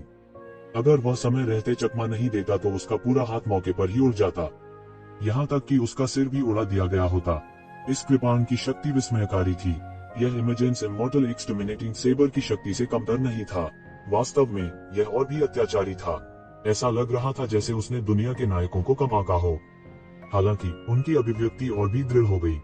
क्या तुम मर नहीं गए? जिन 3 लोगों को जीत का भरोसा था, वे पूरी तरह से दंग रह गए। यह एक ऐसी स्थिति थी जिसके बारे में उन्होंने कभी सोचा भी नहीं था। उन्होंने कभी नहीं सोचा था कि कृपाण ताबीज को कोई चकमा दे सकता है। कई सालों तक कोई भी उनके कृपाण ताबीज को चकमा नहीं दे पाया था। इसलिए वे गिन भी नहीं सकते थे कि उन्होंने कितने प्रबल शत्रुओं को मारा था। यह कृपाण ताबीज मेरा है। येज़िवेन जोर से हंस पड़ी। उसकी आकृति आकाश को पार कर गई और तुरंत कृपाण ताबीज के सामने आ गई। उसने उसे एक हाथ से पकड़ लिया। बूम। जब येज़िवेन के बड़े हाथ ने ब्लेड चरित्र आकर्षण को पकड़ लिया, तो उसने देखा कि यह ब्लेड चरित्र आकर्षण एक अद्वितीय लंबे ब्लेड में बदल गया था। तेज स्फोटकी ने येज़िवेन के बड़े हाथ को काट दिया, जिससे वह खून से लथपथ हो गया। वो येज़िवेन के हाथों से पूरी तरह से मुक्त होना चाहता था। Boom boom boom. एक अतुलनीय रूप से जोर की दहाड़ गूंजी और ब्लेड चरित्र आकर्षण ने येज़िवेन की पकड़ से मुक्त होने की कोशिश की, लेकिन येज़िवेन इसे ऐसा अवसर कैसे दे सकती थी? उनके हाथ में स्वर्ण देवत्व लगातार बढ़ रहा था, कृपाण ताबीज को लगातार दबा रहा था। ऐसा लगता है कि उस आश्चर्यजनक स्लैश को खोलने के बाद कृपाण ताबीज ने अपनी सारी संग्रहित ऊर्जा समाप्त कर दी थी। हालांकि इसकी शक्ति अभी भी भयानक थी, फिर भी इसके और येज़िवेन को मारने वाली ताकत के बीच एक बड़ा अंतर था। हालांकि येज़िवेन की हथेली से काफी खून बह रहा था, ये येज़िवेन की पकड़ से मुक्त होने में असमर्थ थी। धतेरी की अधेड़ उम्र का आदमी पूरी तरह से चिंतित था। सेबर टेलिस्मैन उसका सबसे बड़ा तुरुप का इक्का था, और यह मूलभूत कारण भी था कि क्यों उसमें येज़िवेन को हराने का आत्मविश्वास था। अब जब ये तुरुप का इक्का येज़िवेन द्वारा छीन लिया जाने वाला था, तो वह चिंतित कैसे नहीं हो सकता था। फूश। उसने एक कदम आगे बढ़ाया और येज़िवेन की तरफ दौड़ा। उसने अपने शरीर की पूरी ताकत अपने हाथ में डाल दी और ग्रेट रेनबो ब्रिज हैंड को पटक दिया। भाड़ में जाओ। अधेड़ उम्र के आदमी के अचानक से किए गए हमले के सामने चिंतित येज़िवेन बिल्कुल भी पीछे नहीं हटी। उसकी आंखें अचानक खुल गईं और उनमें से दिव्य प्रकाश फूट पड़ा। उसकी 5 उंगलियां मुट्ठी में बंध गईं और उसका शरीर तुरंत एक विशाल ब्रह्मांड में बदल गया। येज़िवेन की मुट्ठी सीधे ग्रेट रेनबो ब्रिज हैंड पर लगी और ग्रेट रेनबो ब्रिज हैंड सीधे चकनाचूर हो गया। विशाल आकाश में फैला रेनबो ब्रिज तुरंत बिखर गया और यह प्रकाश की रंगीन किरणों में बदल गया जो पश्चिमी जोहो राजवंश तक तैरती रही। अधेड़ उम्र के व्यक्ति का हमला येज़िवेन द्वारा एक पल में पूरी तरह से तोड़ दिया गया था। यह केवल इसी क्षण था कि अधेड़ उम्र का आदमी आखिरकार शांत हो गया। उसे याद आया कि वह किस तरह के राक्षस का सामना कर रहा था। देखो, दूसरा भाई अधेड़ को बचाने की कोशिश में बूढ़ा चिल्लाया, लेकिन ऐसा करने का समय नहीं था। येज़िवेन के हमले ने अधेड़ उम्र के व्यक्ति पर पल भर में ही हमला कर दिया था। उसकी मुट्ठी ने सीधे अधेड़ उम्र के आदमी के शरीर पर वार किया। हर कोई लगभग देख सकता था कि अधेड़ उम्र के आदमी की छाती धंस गई थी और यह नग्न आंखों से दिखाई दे रहा था। फिर उसका पूरा शरीर एक टूटी हुई डोर वाली पतंग की तरह था जो तुरंत उड़ गई। अधेड़ उम्र के व्यक्ति ने मुंह से खून निकाला जो टूटे हुए आंतरिक अंगों के साथ मिला हुआ था। वो येज़िवेन के आक्रमण के तहत अपना बचाव भी नहीं कर सका। इसके अलावा उन्हें पहले भी चोटें आई थीं, इसलिए वह बिल्कुल भी ठीक नहीं हुआ था। उसने जबरन अपनी चोटों को दबा दिया था, लेकिन अब यह पूरी तरह उजड़ चुका था। एक पल में उसे पीछे की ओर उड़ते हुए भेजा गया। इससे पहले कि वह चीख पाता, उसकी सांसें थम चुकी थी। दूसरा भाई बूढ़ा तुरंत दूर खा और आक्रोश में दहाड़ा, मैं तुम्हें मौत से लड़ूंगा। स्वर्गीय कियाओं के शेष 2-3 बुजुर्ग पूरी तरह से पागल हो गए थे। वे येज़िवेन की ओर दौड़ पड़े।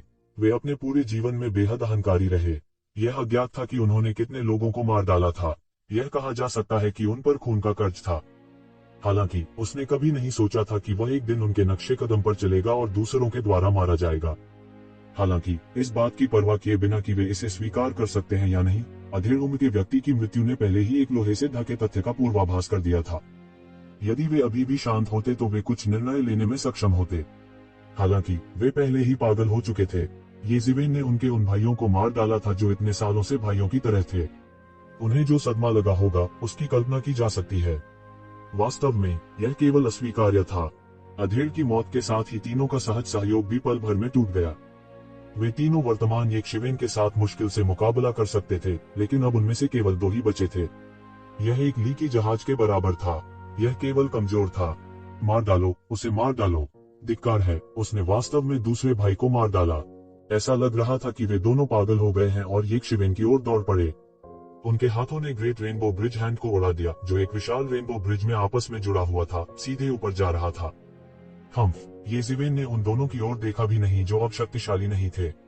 यदि वे दोनों अभी भी शांत और बचे हुए थे, तो येज़ेबेल, जो मुख्य रूप से कृपाण तावीज को वश में करने पर केंद्रित था, शायद उन्हें भागने दे सकता था, क्योंकि उसके पास उनसे निपटने का कोई तरीका नहीं था।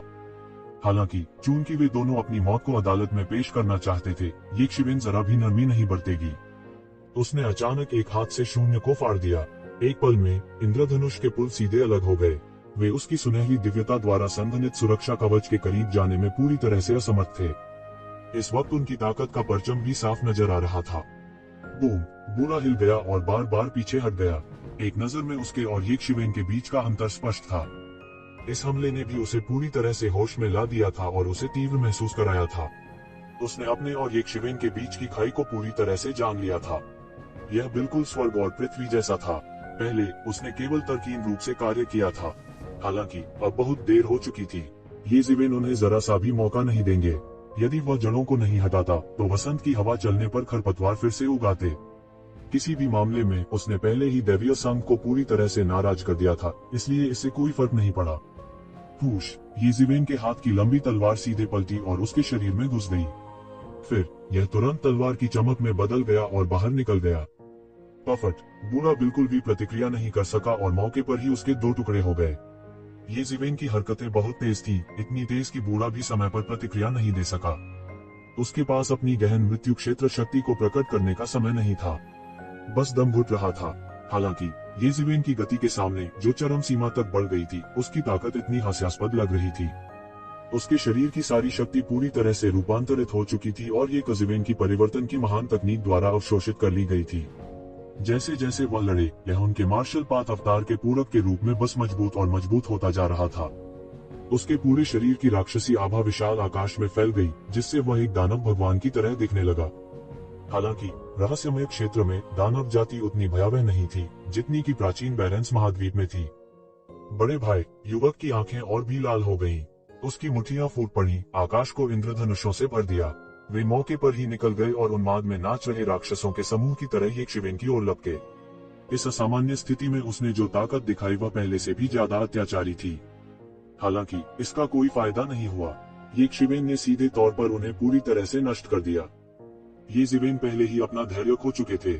उसके मन में एक बहुत ही खतरनाक भावना भी थी। उसने बूढ़े आदमी को खंडन करने का जरा सा भी मौका नहीं दिया।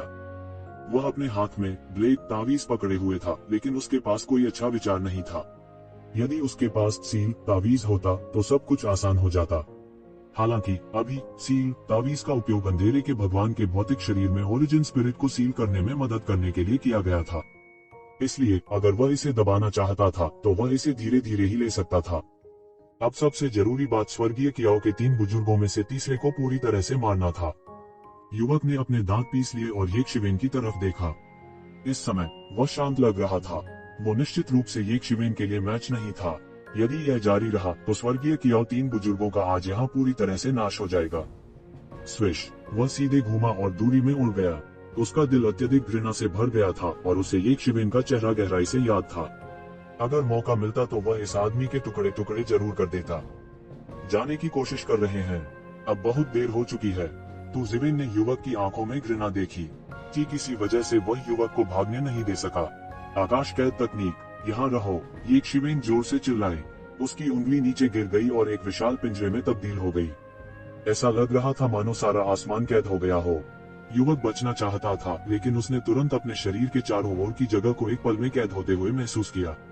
शायद वह जबरन मुक्त होने में सक्षम होता अगर दोनों पक्षों के बीच खेती में समान अंतर होता।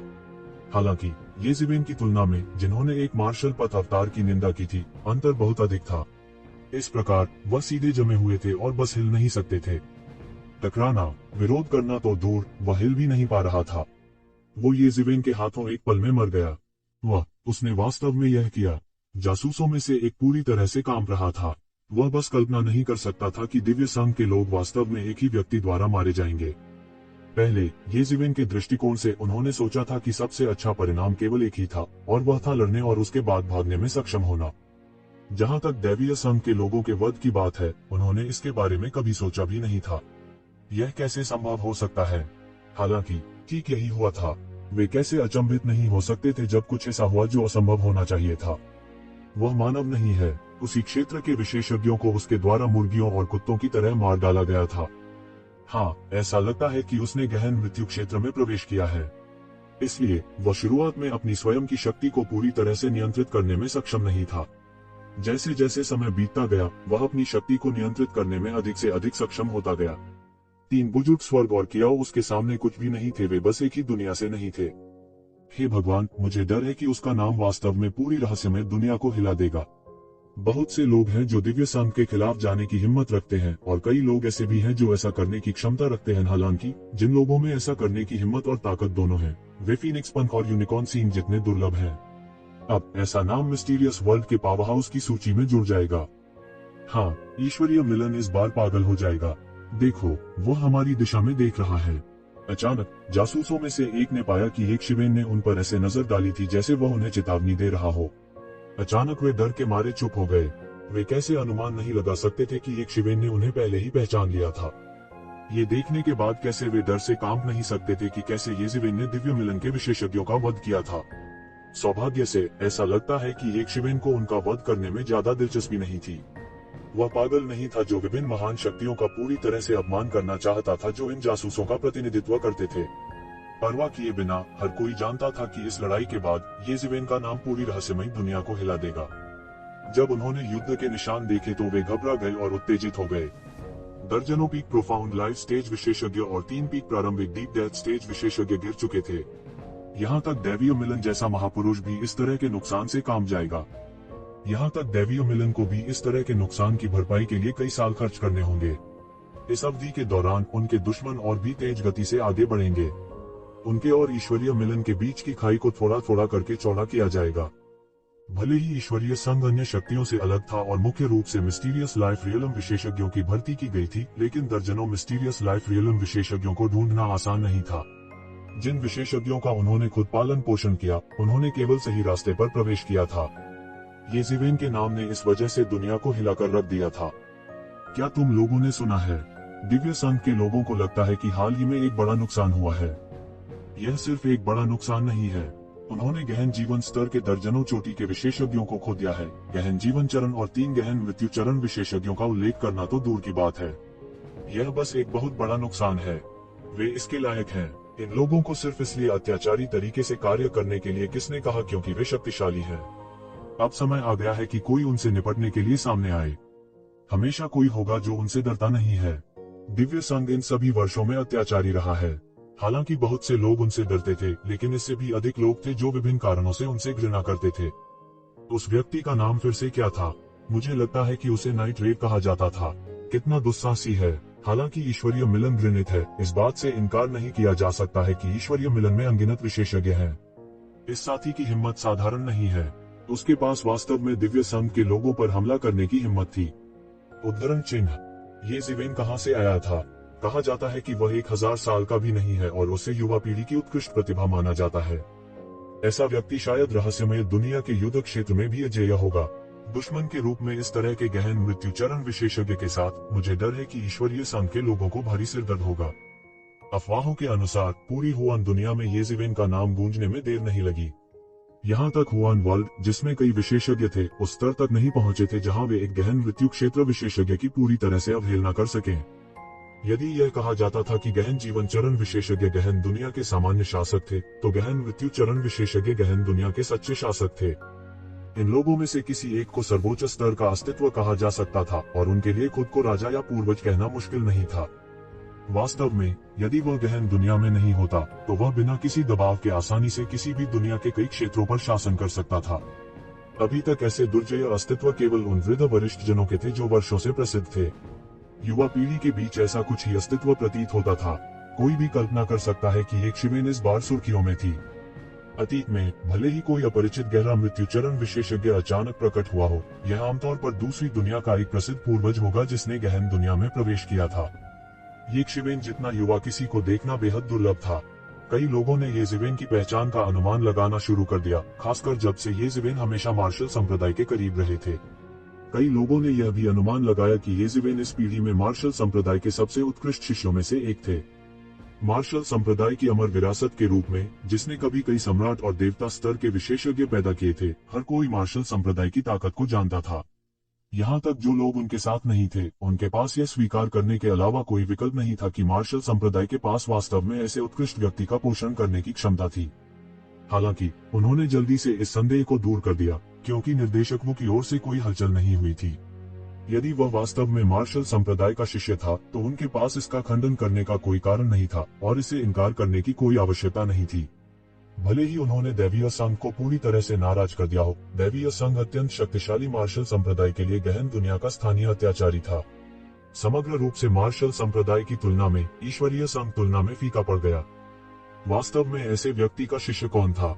बहुत से लोग अविश्वास में अनुमान लगा रहे थे।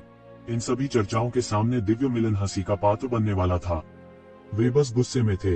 हालांकि वे शक्तिशाली और सभी के द्वारा पूजनीय थे, फिर भी वे सभी के मुंह को नियंत्रित नहीं कर सकते थे। यदि सभी एक ही बात कहते तो वे कुछ नहीं कर सकते थे।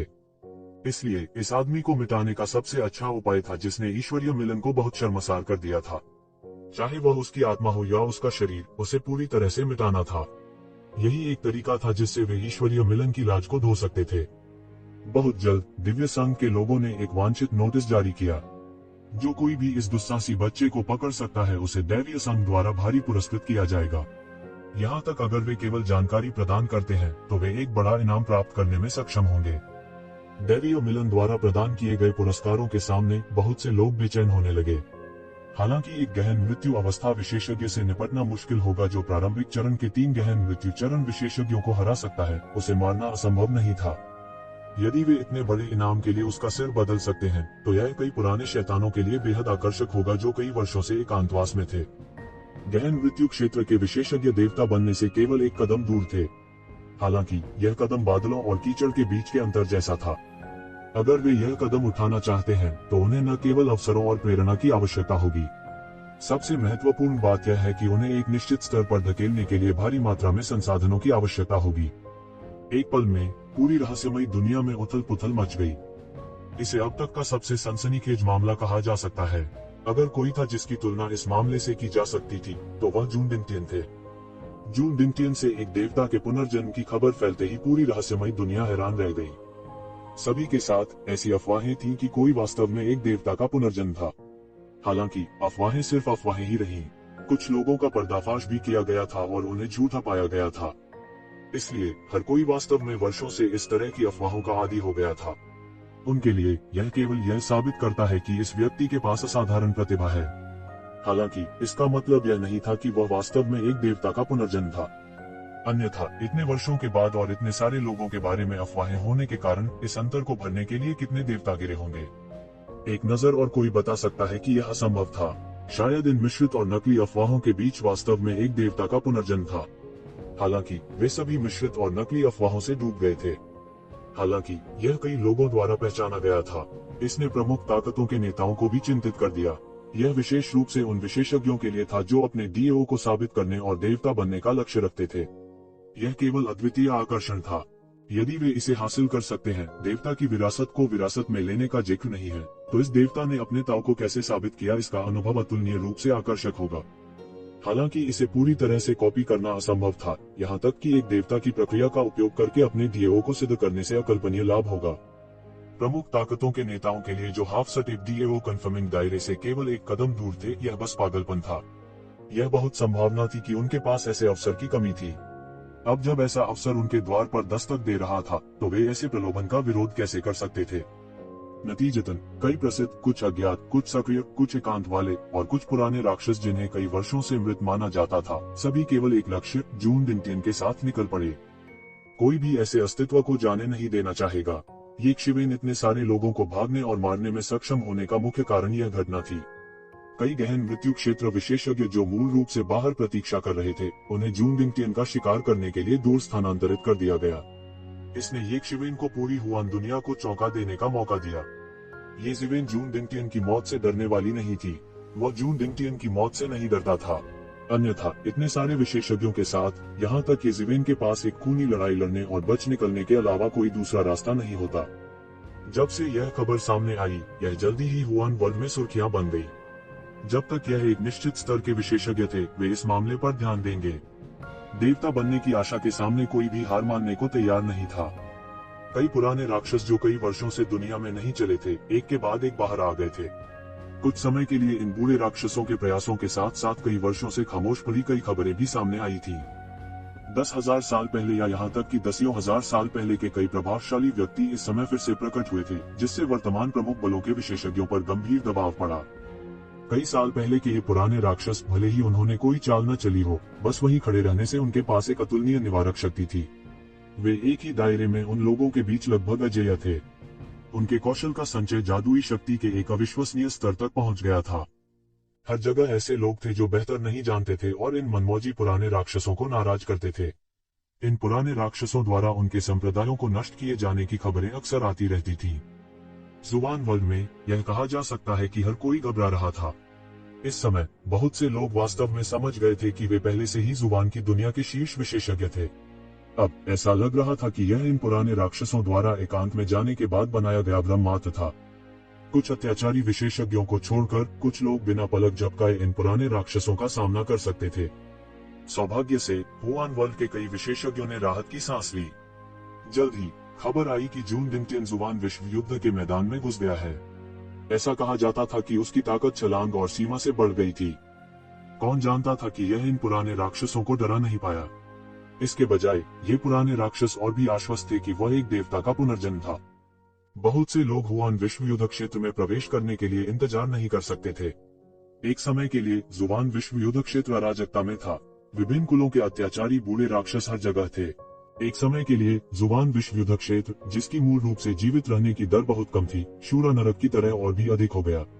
Imperial capital of the dark nation के एक रेस्तरां में एक हरे रंग की पोशाक में एक आदमी शराब पी रहा था और पूरी हुआन दुनिया से गपशप और अफवाहें सुन रहा था। उसके मुंह के कोने मदद नहीं कर सके लेकिन मुस्कान बिखेर दी।